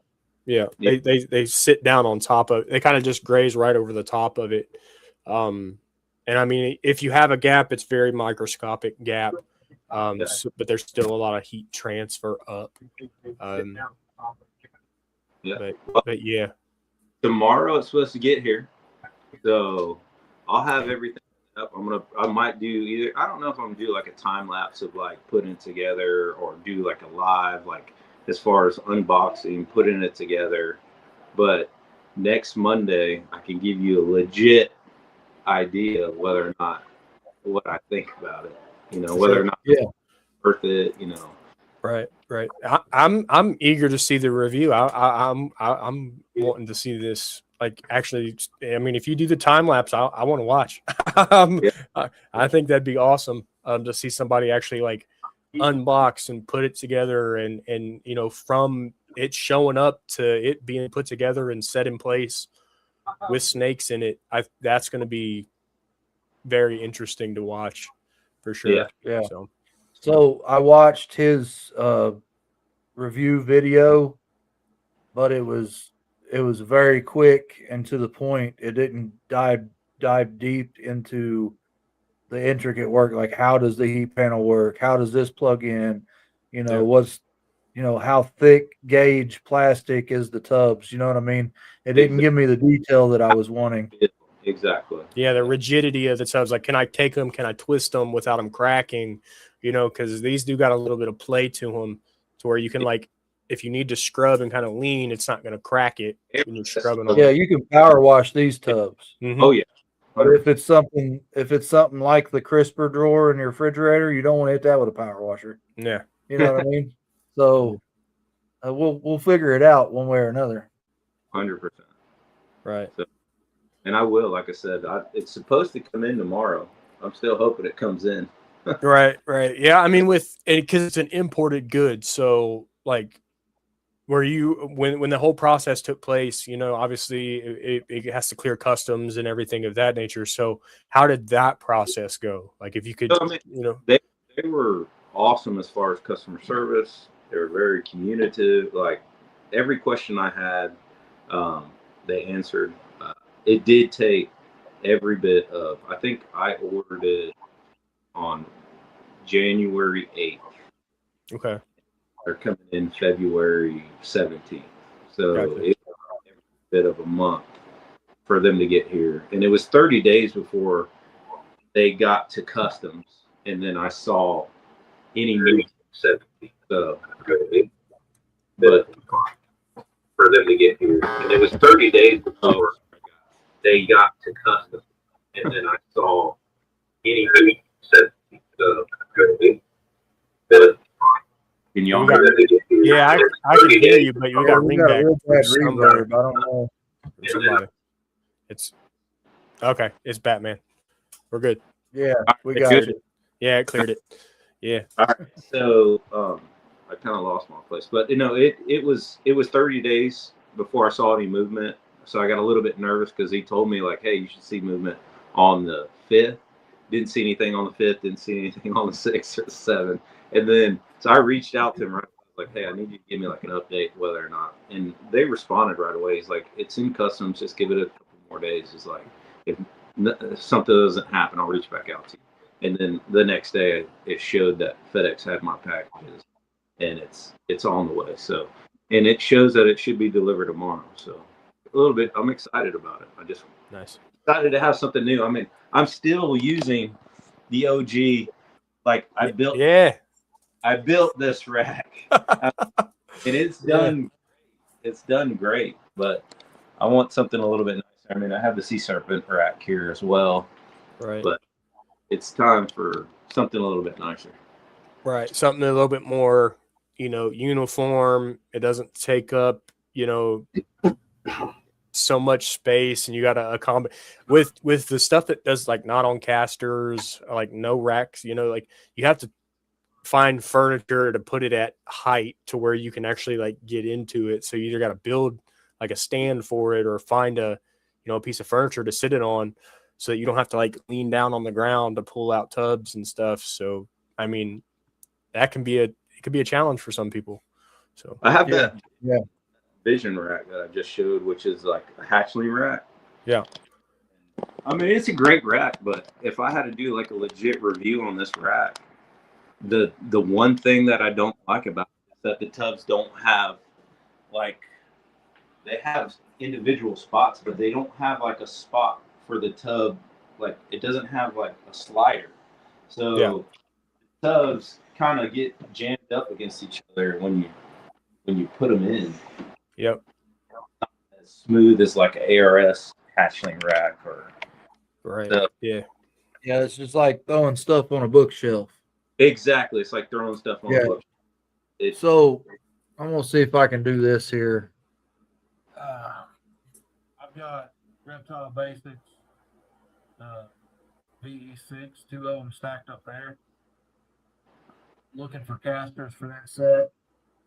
Then I've got the incubator, another VE6 sitting on top of a VE2. I've got 4 VE Super 70s for breeder racks right there. And then, of course, the 5540. I've got Sea Serpent's 45 slot hatchling rack, 6-quart tub hatchling rack out in the garage to clean up and bring in. That thing was basically brand new. I bought it used, but the heat tape had never been plugged in. Yeah. So I've already sanitized it. I just got to knock the dust off of it and bring it in. Yeah. And I've got another VE6 out in the garage to bring in as well. Already sanitized. I got to inspect the heat tape on it again and clean it up and bring it in. So I really like the VE style rack for my grow outs and hatchlings. Yeah. Because they're so modular. Mm-hmm. You can go from the very small tub to a medium tub. I think it's 8, 12, and 23 quart. Something like that. Sounds right. Are those the V tubs? Yeah, Varium Electronics. 15 V, whatever. Yeah, there's Yeah. yeah. I like this ARS rack because I mean you have this size tub. Yeah. Is all these pencil tubs, which these are great for hatchlings. Right. Yeah. Super deep. I mean, they're perfect. So, and then they sell one that's like this, a little less than 2 of them, and I mean you can fit 2 in each spot. So that's the reason I picked this back up used as well off of Facebook. It's a great purchase. We had 6 hatchlings this year. I had most of it filled up, but we did pretty good between selling snakes to local pet shops and then just morph market. So. Right. Yeah. So I agree with No Limit right here on the mini 130, mini but not all the way up to 130 1,000 grams. That's most of the Well, mini I don't know 130s go up to like 600. Is what they say. I don't know about that. I mean, but as far as the rack itself, I think that's the way to go because you can keep them in there for quite a while. But my problem is floor space, right? I'm in my dining room, quite literally. This is a open room in the house. It's not set up like a reptile room that I wish I had. So these right here are actually harder to keep snakes in than my PVC of Varium Electronics racks. Why? Depending upon like how heavy your female is and how good they can position themselves between the water cup holder and the front, they can shove themselves out if they get enough grip on the roof. They can kind of get themselves out of there if they wanted to. Is that like on ARS? Yeah, he's saying that he's seen 1,000-gram snake in a mini 130. Those are 8-quart tubs. Did they have a cup holder in them, like the molded like cup holder in them? I'm curious. I mean, I'm not disagreeing. Yeah, I'm not the expert there. By I know any means, but that like everybody that I've known to keep them had said 5, 6, 700 grams max. Like, and then you you don't go step up past to a 50 series or a 55 series. Yeah. And then you have the 30 series. Those are the 3 racks you'd need. Right. For the full run. Right. And a lot of people breed in 55 series. Yeah. Because they're not keeping their females on into 2,000, 3,000, 4,000 gram. You know what I mean? Yeah, they're running them up to like 17, 18, and then they're some of them are even breeding at 12, 13. And they get their hold back and flip, get the female out of there. They got a new hatchling, you know what I mean? Yeah. And I'm not saying that's my philosophy. I'm just saying that is a philosophy. I've got females that get up to 4 and 4,500 when they're gravid. I mean, I told you guys about that. I showed you that one female, that pied het clown female that I got from a huge breeder, Royal Constrictor Designs. And I mean, she came in as a proven breeder. And when I got her, she was 867 grams. I was like, what the heck? I couldn't believe it. When I thought I was getting a proven breeder, I thought she'd be at least 1,400 grams.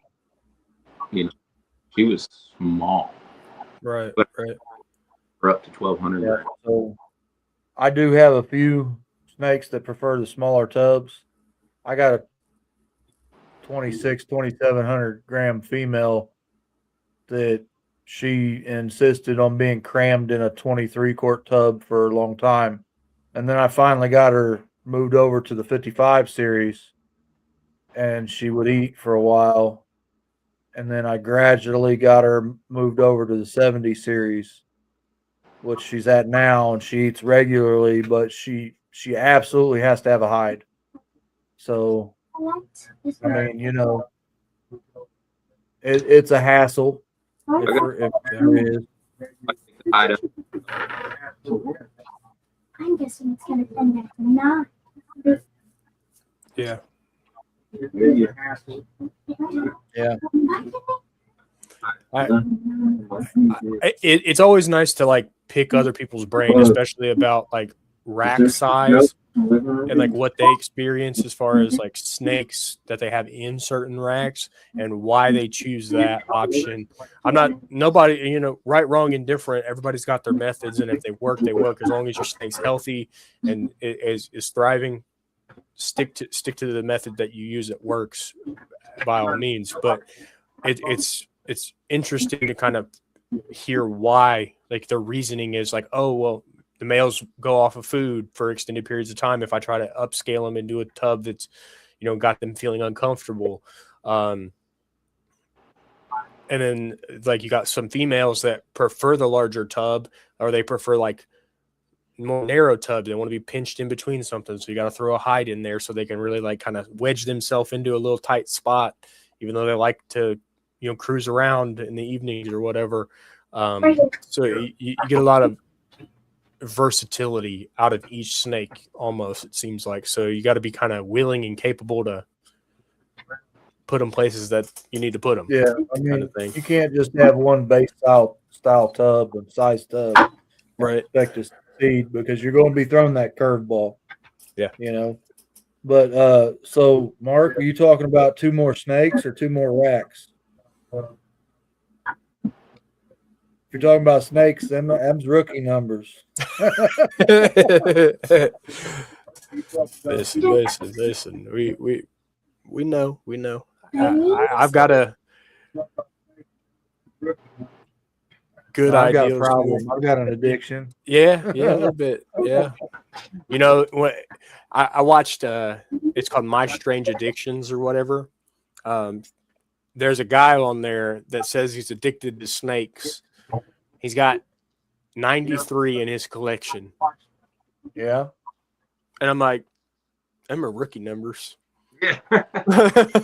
I'm like, but I will give him this. He has a chondros room, and oh my god, it is wicked. Like, it is super awesome. He's got, like, I mean, perfect, you know, black PVC, you know, plexiglass fronts. They look amazing. 1039 and 5540. 36 gram female. Yeah. It's a big female. Yeah. Very big female. Yeah. I mean, and so I think ARS kind of heard the gripes of people, and they went the hybrid route so that you can like plug and play a lot. You can break it down and make it, you know, you can do 3 racks of small hatchlings. You can do 3 racks of, you know, 5540s, and then you can do your bigger tubs on the bottom. You have options. They were smart. And you can buy that by the level if you want. You know what I mean? Say you are balling on a budget. You know what I mean? Right. You can buy the base and a couple levels, and then buy a level every couple weeks or every couple months or whatever you can afford. Or if you hop onto Facebook Marketplace, there are people getting rid of tubs left and right from extra overstock, and they have heat panels just randomly that they'll just get rid of sometimes. So never a bad idea to hop into that stuff. If you can find it, buy it. Where's that? I would say Marketplace is where it's at. Yeah. For sure. Oh yeah. Yep. I have I doom scroll on Marketplace all the time. It is bad. They technically do mission morphs. You just buy it by the level. You know what I mean? You don't, just like we were talking about the newer hybrids, you can buy the base and a couple rack or a couple levels, and then add a couple levels. Yeah. You know what I mean? Yeah.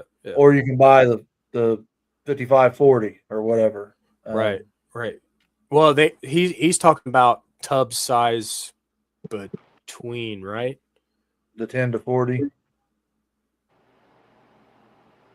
I don't know if he's talking about tub size or Like with I size. thought he was talking about rack size. Right. So you got the single, the 10 size, and then it goes all out to 4, so it's 40 technically because it's all 10 tier, right?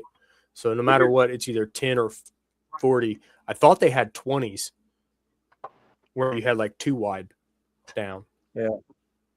So I use the Reptile Basics Vivarium Electronics racks. There is no shame in that. I found it a lot easier to keep humidity up in them. This thing right behind me is a bear in the wintertime to keep humidity up, unless Yes. you are in a locked up room specifically set up for reptiles. Yes. Dude, even this one, I keep this is that ARS rack. I keep I have my Another tub size you are talking about. temperature, and I have to keep a blanket around this thing just to keep the humidity and heat like Trapped. Yeah. to keep So it. that is Vision. that's the sea serpents you said? No, that's his vision rack. That's a vision Vision? rack. Yeah. Okay. That was the same issue when I had that 35 series vision rack, Carl. That was the same issue I was having. Because it had heat cables, but it had so much open airspace, like on top and bottom and on the sides. If you didn't keep it in your house, you were kind of doomed. You couldn't keep them in like an auxiliary room of any sort and expect it to ever hold, humidity right and even to temp right. Because like some of your those are a good setup, and the ARS is a good setup for the people that have the dedicated rooms. The room that they keep at peak humidity level and peak temperature level. You know what I mean? Right. The people who use the racks that way in a condition like that excel with those type of racks. Yeah. If you're just keeping in your house and you have to run a humidifier and it's still open air and you have to jack up your thermostat and run auxiliary, heat and stuff just to help out, you're best off to stay with the PVC closed side, something like the Vivarium Electronics VE racks or the sea serpents. And the only thing I can say wrong about the sea serpents is I don't like that the back panel is only an eighth of an inch. It's thin, super thin and brittle.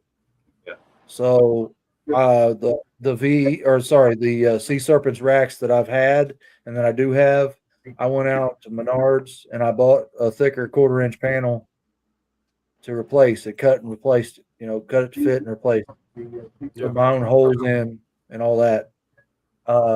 I do not have any experience with animal plastics racks. They're good. They were good. So I can't speak to that, but I know my VE is solid, 100%. That what was it? That black rack that I sold was animal plastics, and then that white one was a Vivarium Electronics. So, but yeah, it works the same, no issues. Other than the deep well stuff, it's so hard to get to the back. Like to reach in there and truly get like clean the interior and like the roof. It's so difficult in most of those PVC racks. You really need like a tool to get back there and scrub real good if you're trying to get the deep clean that you're shooting for. Yeah, I agree with that. Like I know a lot of times that PVC is scratching up my arm when I'm reaching deep in there. Yeah. So that's where like tub systems where you can just pull it out and like this, you can disassemble this. I will say, if you got to disassemble any one of these things, you better allot like 4.5 hours worth of your time because my word, like these things are nightmares to take apart. Especially if you're taking apart to like deep clean and disinfect like insides, outsides, everything like that. God forbid you get mites or something. Yeah. I couldn't imagine if I had mites right now. I could not imagine. It would be a nightmare to have to disassemble this over the next 2 weeks and keep cleaning it. It'd be rough. I've had them one time, and I'm telling you, that was one of the worst experiences I've ever had. Like and I used Vitrinol C plus to kind of kill them off because it's safe for the snake, and I mean I had to get rid of all the bedding. I had to spray the entire room. It was such a process that I never go through again. Like every time I go to a snake show now, I don't even come to the snake room. Those clothes go straight to the wash. Yep. Yep. Snake in my collection, it stays out of the snake room until I treat, the snake, everything. Right. It's that, man. I don't know if anybody's ever had issues. It can be. Yeah. I mean, it's a nightmare. Mites, period. I wouldn't wish them on my worst enemy. I could not. It is so, and you think you got them, like, you'll run a week, you won't see nothing. You'll be like, I got it. I'm good. I'm going to keep being thorough, but I got it. And then 2 days later, boom. Oh, I found 3. Like, where did they come from? What is going on? Like, how does that happen? And you're just constant, and it was, for me, it was no pest strips. And like, I mean, I tossed the whole thing. I had to, vacuum, wipe walls. I mean, I was cleaning continuously. Yeah. And it was so difficult. I was like, I can't even enjoy my snakes. It's almost defeating because it takes a while to really get a hold of it. If you, and then it happened to me like when I just started buying snakes off of Morph Market, and I got a couple babies in, and I didn't know any better about quarantining or anything like that, and I just immediately put in the rack system. My kids are in here every day, touching one snake, grabbing another snake, and all that. Now, like when I'm cleaning tubs, I mean, literally, I have plastic gloves on for each tub that I clean. Yeah. Because I just don't trust it anymore. I mean, I've had issues where I had just respiratory issue, and it's like you got to be careful with that kind of stuff. It's like anybody with snakes, you're going to go through this. If you have a collection of animals, I mean, you're going to run into all kinds of stuff. But there's little tricks that you learn along the way to kind of help, prevent as much as you can. Yep. So. Yeah. I mean, yeah, you're right, Mark. That is a good pest preventer, for sure. The hot shot. Yeah, they're green. They come in a green pack. I always call them the brand is called Hot Shot, but they're called no pest strips. They come in a green package. It looks like a block of cheese. It really does. And then you just cut it up into little pieces and toss it in a cup with some holes poked in it and toss it in there. And it's a really good mite prevention tool. I mean, it'll run away any type of pest. If you get like fungus gnats for any reason, like in the house, like they come up out of the drains or something like that, it runs them off really good. Trying to think of some other ones, but like your common household pests, even if you just have them in the house, they're great. They keep them away. So yeah, so it's called Hot Shot. Yeah, Hot Shot no pest strips. No pest strips. Okay, I'll have to look that up. All right, guys, it was good hanging out with you. Jump off and eat dinner. Remind Satch to send me that list he needs to send me. Yeah, I got you. I'll remind him. Get y'all later. Yeah. Hey, buddy. There he is. Yeah. Don't forget to send me that list, bro. Yeah, we'll do. Thank you. Get y'all Monday. Y'all later. See you, bud. Yep, later. Oh, that's cool. Carl, your daughter makes the boxes. You guys were talking about your most anticipated clutches earlier.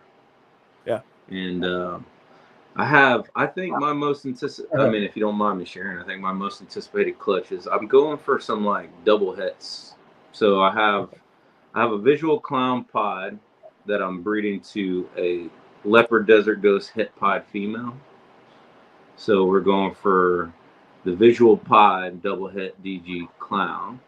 And then I have the same where I have the Visual Desert Ghost Clown that I'm breeding to it's a Visual Desert Ghost Clown that I'm breeding to a pod het clown female. So that's 2 separate males and females, but we're going to get the Visual Clown double het DG pod, and then we'll get the Visual Pod double het DG Clown, so that I can keep back, a couple males and females for that triple recessive project here in the future. So I think that's probably one of my most exciting this year. And then we got some clown pod stuff, the Desert Ghost Clown stuff. It should be pretty good this year. But a lot of my stuff is going to be late season because my males I bought some new males and it took a little bit longer for them to mature. And I just really have been pairing the last 2 weeks. So hopefully my females seem to be progressing pretty well. I just had a buddy come over and ultrasound, and a lot of my females are right at, the 12 millimeter follicle size. So it's perfect time to start pairing. So hopefully. I'm gonna blow up. And then we got I got some hypo stuff that is, one of my females should be ovulating with, like, she was like 30 millimeters. So she should be ovulating anytime now. And then I got a big pod female that I bred to the hypopod male that I have as well. So I should be getting Visual Pod hit hypo babies as well. So, and those 2 females are the closest to laying, but some exciting stuff. Yeah, I'll hopefully you'll be posting updates and stuff like that, pictures. When you start having hatchlings and stuff, I you can't need to hear come y'all. up. I lost y'all. Can you hear me now? Carl, can you hear me? Yeah, we can I hear can you. hear you. Yeah. Oh man, why can't I hear you? Oh, we're running into the dreaded Let's see. Is audio there something issue. that I can do on my end where I can hear you? Let me. If you, I was gonna say, if you send him a chat saying that if he turns his audio off and turn it back on. Yeah, turn your audio off. Can you hear us? Still? No. No. Hang on. Can While you you're see the figuring private him chat? out, No, do you want me to leave and try to request again? yeah, hop out and come back in, Okay. and that should pick you up. Yeah, I'll leave and then I'll try to. I was going to tell him to just turn his audio off and then turn it back on, see if it jumped it in. But So I'm going to show something really quick. You see this, throw the hot shots in a tub, 2 ounce deli cup, small holes, lids, good for, okay. So I get on Amazon and I'll buy these pill bottles because they're child safety. The lids won't come off. And there's a hot shot chunk in there. I take it out of the package, break it up or cut it up. But these holes I put in there with a soldering iron all over it. And I like this because you don't have to worry about the snake squashing the deli cups. Right. Right. And you don't have to worry about the lid coming off of this. So speaking of soldering irons, I just happen to have mine sitting right next to me. I was doing some soldering the other day. Yeah. Overall, it was a good time. I was fusing a screen mesh to a plastic lid, making like a larger like temporary tub for the ASFs in the house. So that way I didn't have to worry about trying to keep them in the little rat tub, because I was having some overcrowding issues. They were getting a little bit nippy with each other. I didn't necessarily care for that too much, so I got them into like a larger area. So I went back to what I felt like was like my old school roots. You buy the big old 30-gallon tote and you melt the screen into the lid, and you drill the holes inside and put your water bottle in the side and everything. I was like, man, I feel so. You glue your washers to it so they don't chew through. yeah. I was like, man, Yeah. this is old school as heck. I need to do something different. I need to figure it You out. need to make you a rack like I do, that ASF rack. Yeah, that little, and like, but I mean, not something that big, but maybe something like half the size would be perfect. And I was looking at maybe the dish tubs. Could you use another 5-slot rack? I mean, it'll be in the The garage. same style, the 13 quart or 13 liter or whatever dish tubs that I use. Mm-hmm. You can get them on Amazon. Mm-hmm. I've got a 5-slot rack that I'm not using. I got you. So you can throw 5 1.3s in there. Right. Yeah, I mean, that's not a bad idea. And I'm getting ready to wean probably towards the end of this coming week or this week. Gotcha. So I can fill it up with the breeding colonies if you want. He said, I'll set up everything. All you got to do is water bottles and tubs. Let's go. Yeah. He said, take them. I got too many. Dude, did I tell you what I weaned last time? You said like in the couple hundreds every bit. It was like 320 something. Yeah. Your production is like to the point of you're almost needing to ship it. Like as soon as you get on the opportunity to get some good dry ice coming in, like you're right. I'm there. already there with the rats. I need to get rid of I mean, I'm even overstocked on mediums in the freezer. I need to go from medium up all the way to the jumbo. So I got medium, large, extra large, double XL, and jumbo. Okay. But that I need to get rid of. I just need to get them out of here because I've outgrown my freezer, stand-up freezer in the house. Yeah. And I put them outside in the garage freezer. So. yeah, man. Oof. Eventually, you're gonna be going into like Lowe's or like Home Depot, Menards, or something like that, and saying, "Hey, what is your biggest freezer you got?" Because it's not holding deer. I got a 20 cubic foot. Yeah, out in the garage. Yeah, and I've got an old stand-up top freezer refrigerator. I use it for beer in the summertime when I'm out there fiddle farting around in the garage. Right. And fishing bait, but I cleaned all the fishing bait out of there to make room for extra rats. Hey, rats make good. I'm not saying it. You didn't hear me say it, but rats do make good fishing bait. They do make rat baits. I'm just saying. Yeah, top water bass. There you go. So, well, it's working. I can hear y'all, so we're back. Good. Yeah, a lot of times if you jump out or jump in, or if you hit your mute button twice real quick, sometimes it'll bring audio back. Yeah. StreamYard kind of acts wonky every once in a while, so yeah. Well, man, this has come a long way since you got started on just Instagram. I mean, pretty awesome. Yeah, I mean, check out this backdrop that Garrett made for us. I love it. Awesome. Yeah. So, and we've got this other one. You're about to pull it up, aren't you?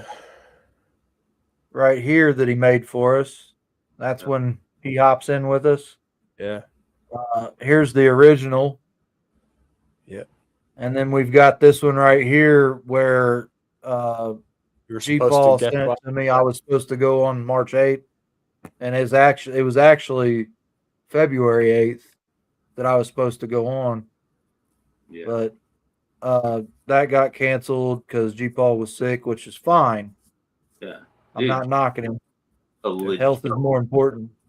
Legit human being. Like, I mean, he actually reached out to me, messaged me on Instagram, like, "Hey man, I haven't seen you in a while. Like, how are you? You doing good? Like, just checking in on me." Like, I don't even know G. Paul really other than through these little Instagram lives and YouTubes and stuff. And for him just to do that, I was like, man, that's incredible. Like, you are a good person.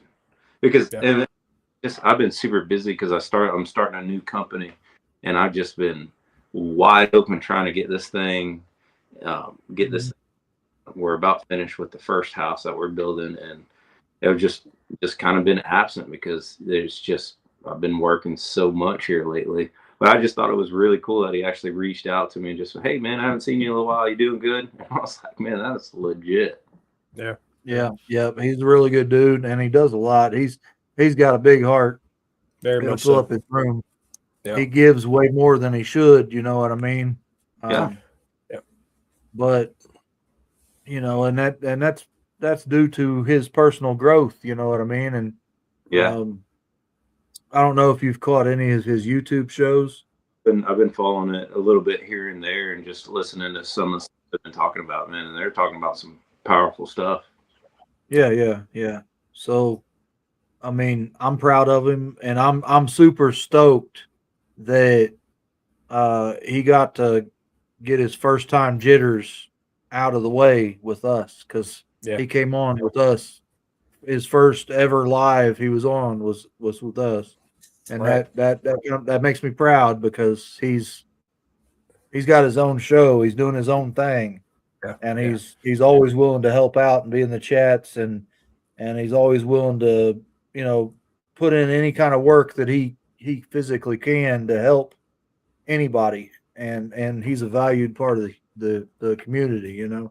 Absolutely. He does an introduction for his guests and kind of tells you about them and that kind of thing. I thought that was super, super cool. Unique, and I think that's like, I mean, like I told you, I mean, when he reached out to me just to ask, like, "Hey dude, how you been? Are you good? Like, everything's good? I hadn't seen you around in a while. You haven't been in the comments." I was like, "Whoa, man, that's awesome." Like, just take it out to somebody. Yeah, I think everybody needs be a little more like G Paul. Mm-hmm. I'm horrible about reaching out because I've got my blinders on. Oh, me too. A little backstory on me. Of course, I'm a wastewater treatment operator, right? So I'm on call 24/7. I get called in if it rains. I get all kinds of problems happen at the plant. I go in any time of the night.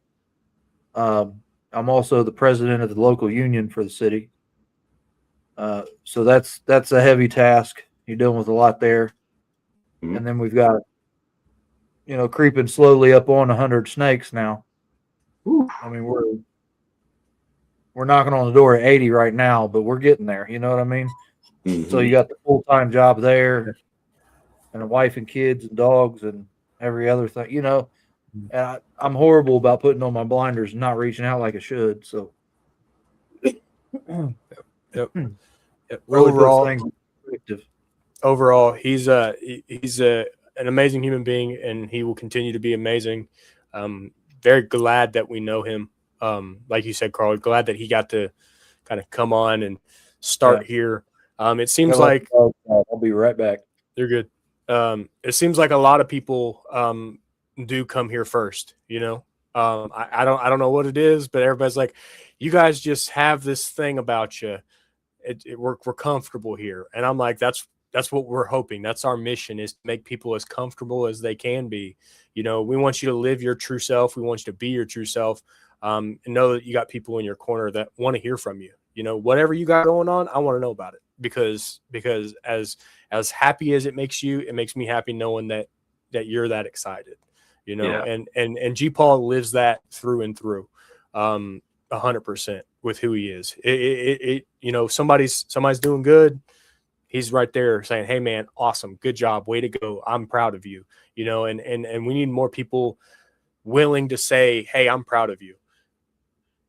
Well, I think that's what you guys are setting up. I mean, it was from like day one. I don't know if I caught y'all's very first live, or maybe the second live or third live, but you allowed me to jump on and show off some of my snakes, and you just make this inviting, and you attract good human beings by making it inviting.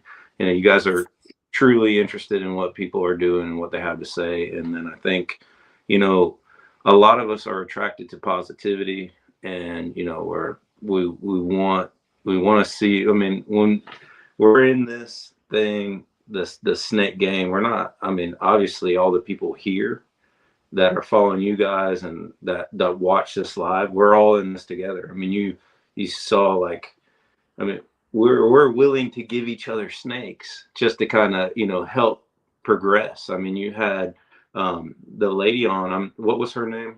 Jamie on, she's like, hey, are you needing a TSK? And she was just throwing the hint out there because she was, it sounded like she was almost willing. I'll just send you this if this is something you're interested in, because it's something that she has. And I mean, that's how, with what you guys are putting together here, you're getting a good following. You're not attracting because there's trash out there. There's guys out there that are trying to bash other people and talk crap, and that's out there. But I don't see that's what you guys are attracting. You guys have put on a legit awesome show here. Yeah, well, that means a lot to hear. I appreciate it very much. Absolutely. Because, yeah, I mean, I set out just to have fun, right?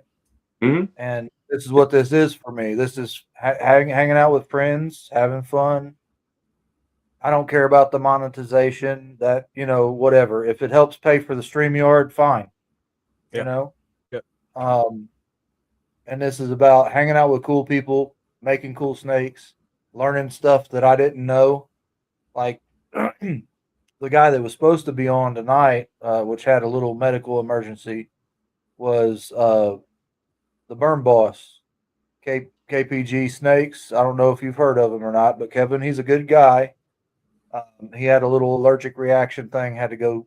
I mean, it was absolute last minute. He sent me pictures of his face. He was bloodshot eye full up, but he's going to watch this. He actually called me when I went dark a little bit ago, say, hey, how do I watch the show tonight? How did it go? He was worried. He didn't want to back out. Oh, no one wants to. He keeps berms and breeds Burmese pythons, man. And that's something that I mean, I know a little bit about them, but I don't know a lot. And that's what I want to be. I want to be here to learn. Yeah. And the people that are interested in that kind of thing can kind of come here and learn and hang out with people that aren't going to judge. You know what I mean? Yeah. There is a YouTube channel out there. I'm not going to say any names, but a lot of people are going to know who I'm talking about. But you hear them get on, and it's bash this gene, bash this project, bash this species that you're keeping, and I'm the best, and puffing out your chest, and that's not what we're here to do. We're the exact opposite. You know what I mean? Yeah. Yeah. I know. Be I've curious, got a lot of not judgmental. Mm-hmm. Walt Whitman, Ted Lasso said it. growth. Absolutely, 100%. I love that show. Love that quote. Be curious, not judgmental. If you take the time to show curiosity with somebody, to understand them and know them, learn them, you're in a lot better place. Mm-hmm. You cast the first stone, guess what? It all comes back downhill at the end of the day, right? Yeah. That ripple's coming back to you. 100%. It's going to bounce at some point. Yep. Yeah. But talking about that YouTube show that I was talking about, they have good guests on there and people that have knowledge, and you could really stand to learn something by watching it, but I can't stomach watching it because of the environment that they create, right? Yeah. And whatever. It just is what it is. I can't stand that toxicity, Yeah. I mean, so everybody has their lane. Sometimes toxicity gets a lot of views, and I mean, if they're in it for just the monetization and views and whatnot, I mean, then that's just their lane, I guess, But yeah. I don't, like you. I don't be there. I'd rather be here hanging out, talking, showing snakes off, and learning new things about, like, I mean, I don't know much about Burmese pythons either. I know they're beautiful and huge and amazing. Yeah. But I was eager. I was so eager for that show. I'd love to learn about their morphs and what the exciting projects about Burmese pythons. I mean, I just don't know. I mean, yeah, they're really awesome. I hope one day I get to keep at least one. I just, size wise, they just get so big, and accommodating that large of a snake right now just doesn't work for me. But the curiosity's there, right? And it's about everything. Like when we had we had Will and Kat on for arachnid and invertebrates talk. You know, it was purely a curiosity thing. I feel like I was maybe a little bit more reserved as far as the arachnid aspect because, you know, I'm not I'm not so keen on the arachnids, but it's still very interesting to know how much people dive into that scientific aspect of it, and they start to show you different husbandry than what you do with your ball pythons. You know, it's how much parallel is there, but also how much difference is there, because everybody has their differences, and it's fascinating to learn about it. It's amazing. It's that girl, she's crazy. She's got a lot. Man, that's just wild. That is wild to me. Yeah. You know, the same thing about me when they come over and see my snake room. They're like, "What are you doing?" You know, yep. I love it. But, come over to the house, you know, and the snake room, like, check this out, and they just think I'm crazy, but they're all intrigued. Like, because, I don't know. I guess whenever you do anything, you really put your heart and soul into it, or you're truly you like what you're doing. It makes it for sure. Yeah. When those people come in and they see how lit up you get and excited, you know, they're like, that's where you're supposed to be. You're doing what you're supposed to do. I've had so many close friends and family members say, "Hey man, how's your live stream going? Like, how's that going?" And I was like, amazing. I was like, I feel so good when I get done on Mondays, you know, whether we're here for an hour and a half, whether we're here for 5 hours, I'm so excited getting off of this. I'm like riding that high of like, I'm right where I should be. Yeah, dude. I mean, you learn something new, you know. Yeah, you get to talk to cool people, and it's like, it's almost like therapy, because you get to just express everything you got. You know, it's like you just get to talk, and you get to put all your emotions out there and learn, like you said, learn something new. You know, and it's like, it's definitely awesome. Yeah. I mean, that's what we're here for. So we want the positivity. We want the people that are inquisitive. And if you're in the chats and you have an idea for a show, speak up. You know what I mean? If you've got somebody who would be willing to come on, if you're willing to come on yourself and talk about something, speak up. We're here for you. You know what I mean? That's not far from all kinds of different. He is big into the boas. He's got retics. He's got ball pythons. He's got, lizards, tree boas. He's got everything. I think he would be awesome to have on the show, just so you guys could pick his brain about, because he is super smart about this stuff, and it would just be fun to have him on and kind of just learn some of the, you know, because he's into everything. I think his least knowledge would be ball pythons, but as far as like the tree boas, the just the boas, the BCIs, BCCs, all that world is Chinese to me, but he teaches me all kinds of stuff, and he's an awesome guy. He actually gets, and he's gotten some of my ball pythons too. He's another one of us. He likes to see people move forward and learn new things. So I'll send you. I mean, those are the type of people we want here. Mm-hmm. So send him on over, introduce him to the show. He can hang out in the chats for a while if he wants and stick his toe in the water. You know what I mean? Or jump right in, you know? Yeah. Very cool. So do you guys any other species of snakes, or is it just ball pythons? I've got a king snake. Yeah, I'm just ball pythons right now. And I really, really want to get into super dwarf reticulated pythons, and my other partner Jody Ammo Exanthics has kind of talking me into getting into house snakes. I think that might be something down the pike. This is the only other species other than ball pythons that I have, and this is a junglo boa. Okay. It's fire junglo. I don't know. It's a boa. I mean, it's a snake that Danny gave me, and I mean, beautiful female. So she's grown super fast. Now, is it true that boas, when you feed them, they hit like twice as hard as what like a ball python would when they strike? She's never refused. Okay. I don't know that it's twice as hard as a ball python, but I know that you can overfeed them. I know they can get where like a ball python you can't overfeed. I know boas they say they can get obese, so you got to kind of be careful. You want to keep this like this shape of their body. Like you can overfeed a ball python. I've seen some really fat ones, but it's a little harder to do. Like you really got to force them. Yeah. But yes, I have a friend who comes over that buys rats from me and ASFs for his snakes. He's got a red tail that's absolutely awesome. Yeah, it smacks like a freight train. Like it will flat smack a rat. Yeah. And I've got another friend that used to have a bunch of boas. He had told me that he had to be careful feeding frozen thawed because they'd hit him so hard they'd rip him in two.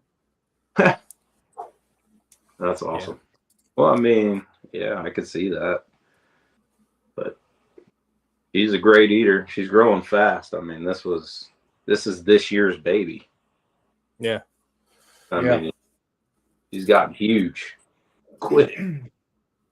So it's exciting. I'm gonna get into some boas probably here in the future. Yeah. So I'm gonna take a moment to promote RAL Research. What is it? Research Associates Lab down in Texas. Get them RAL the swabs and send in for your IBD and your Nido and all that, because if you're mixing boas and ball pythons, boas can be carriers and be asymptomatic to stuff that'll wipe out your whole collection of ball pythons. Yeah, because they're more susceptible to it. So it's important to quarantine, keep up on your cleanliness practices, have separate feeding thongs, wash your hands, all the stuff you're supposed to be doing. It's critical to do when you're mixing boas and ball pythons. And a lot of people don't know that. That's why I like saying that, right? Yeah. 100%. And I mean, like we were talking about just cleanliness earlier and about, just like the different, things you learn throughout the game when cleaning tubs. Like, I mean, I literally have hundreds of these rubber gloves, and every tub I change gloves. I'll put a glove on just one hand, and that's where I grab all the poop and stuff with, toss it in the trash, toss that glove in the trash, and go to the next tub. And it's just because I've had, I've learned from issues in the past. And, I used to be really bad about if I had a snake that wouldn't eat, going from one tub, just tossing that rat into another tub, and it's like, I try not to do that anymore, and it's just, you just never know. I mean, it's one of those things, you got to live and you got to learn. But last thing you want to do is transfer something from one snake to the other. 100%. Yeah. So any new snakes? I know you said you had a hypopod coming in. Is that for a project? So yeah. I've got a hypopide hatchling coming in. I've got a clown pied coming in. I've got another snake coming in from the same person, but I can't remember the morphs right now. It's just not on top of my head. I just picked up a sugar hypo het VPI and a tri-stripe het VPI. Both of those are males. I've got a disco clown male coming in, and I've got a fire inchy pied het VPI coming in. So our VPI game is getting a little bit of a step up. I know a lot of them are hets, but we're still working in the right direction. 100%. I've got to get 1 or 2 visual VPI, hopefully headed with at least hypo females. Yeah. Clown is neither here nor there as far as that project goes, because I want to take that in a couple different directions. Yeah. Yes, True Ghost is one of the angles I'm working. That's my next one too. I absolutely love the True Ghost. I think it's amazing. Yeah. It's a good project. Now, I held off on getting into puzzle specifically because I knew a couple of my core projects were going to take a big increase as far as the amount of snakes. Yeah, Val, I'll reach out to you. We have some slots open in March for sure. Yeah. Yep. Quite a few of them. I think so. Kevin from KPG Snakes, he's going to take one of the slots to reschedule. So that means we have, I think, 2 open slots. I'll have to get back onto the schedule. This guy's getting big quick right here. This is that cinnamon. It was cinnamon spot nose butter puzzle. But this will be a breeding male. Hopefully next season. But I mean, nice size. He's getting huge fast. Yeah. Getting big fast as well. Yeah. So definitely size by next season for sure. But I have a couple females for him, so our puzzle project should be pretty good next year. Nice. That's awesome. That's awesome, guys. Yeah. Yeah. That guy eats like a champ too. He's this year's, and he's probably pushing close to 400, maybe 350. We can see. Let's put him on scale. Let's see what you're at right now.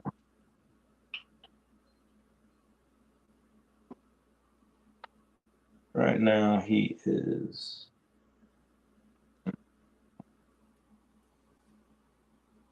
340 grams. So yeah, you're probably pretty close there. I mean, not too long, a couple more up in the 500 grams, maybe less.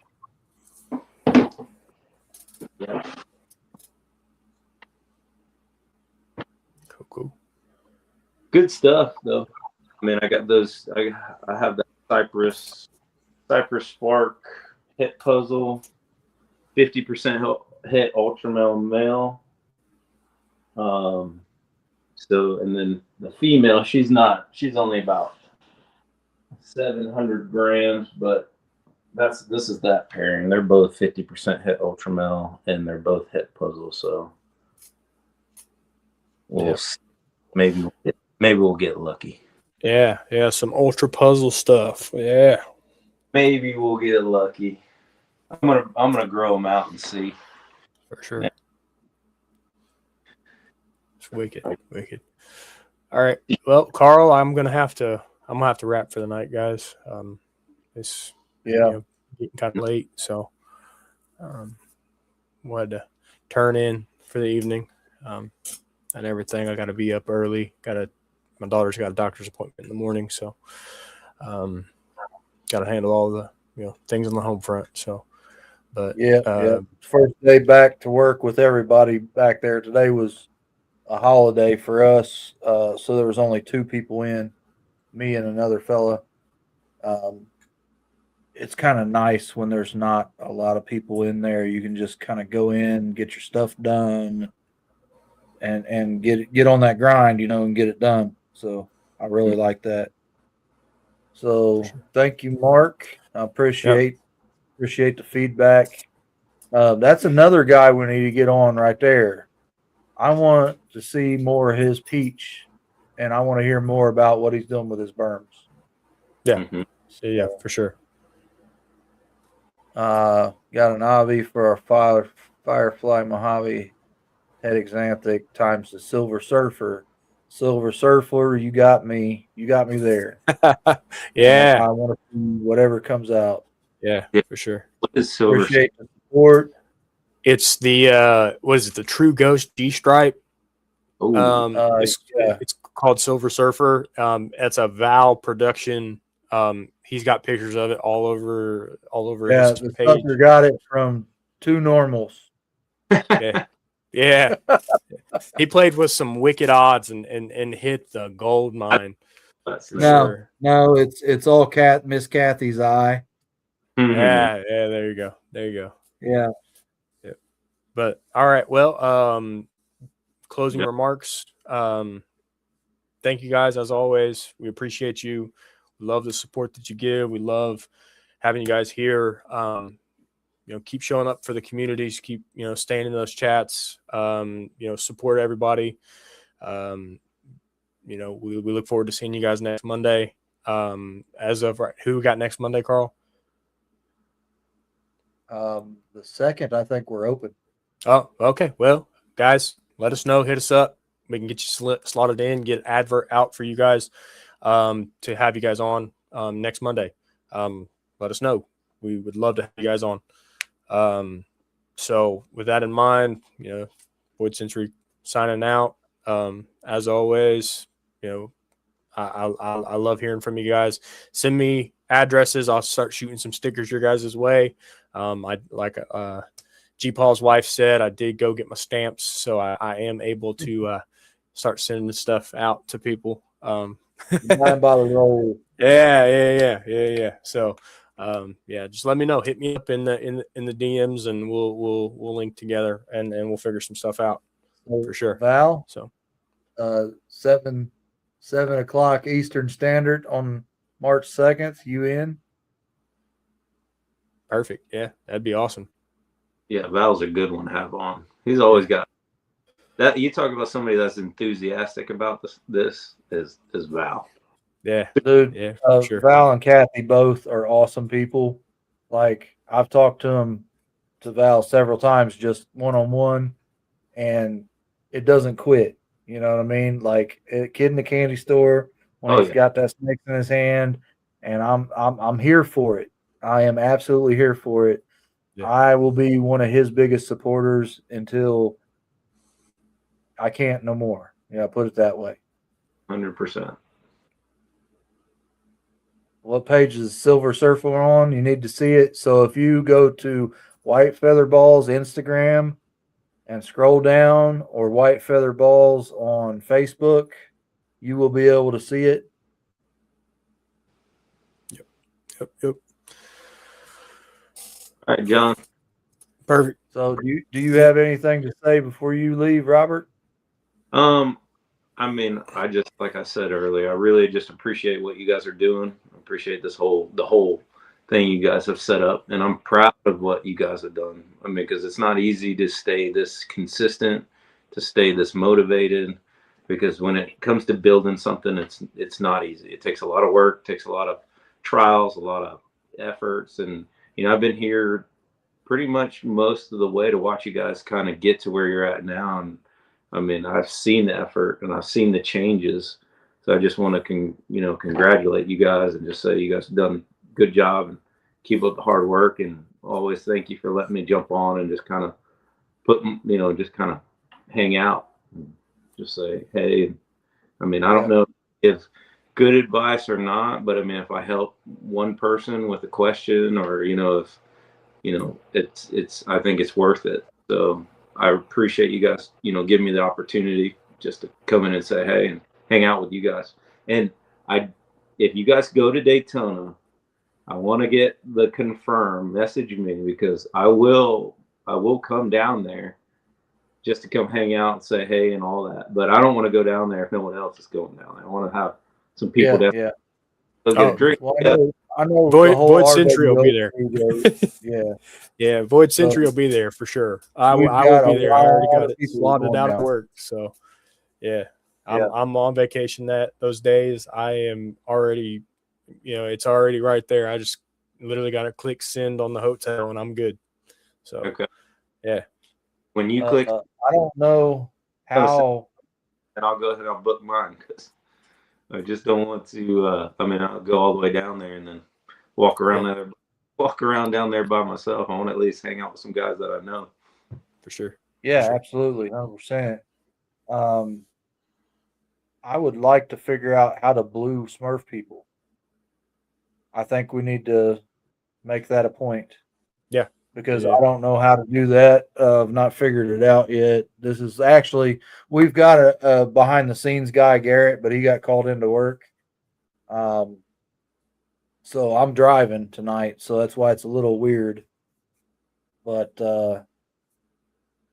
yeah, we'll figure all that out.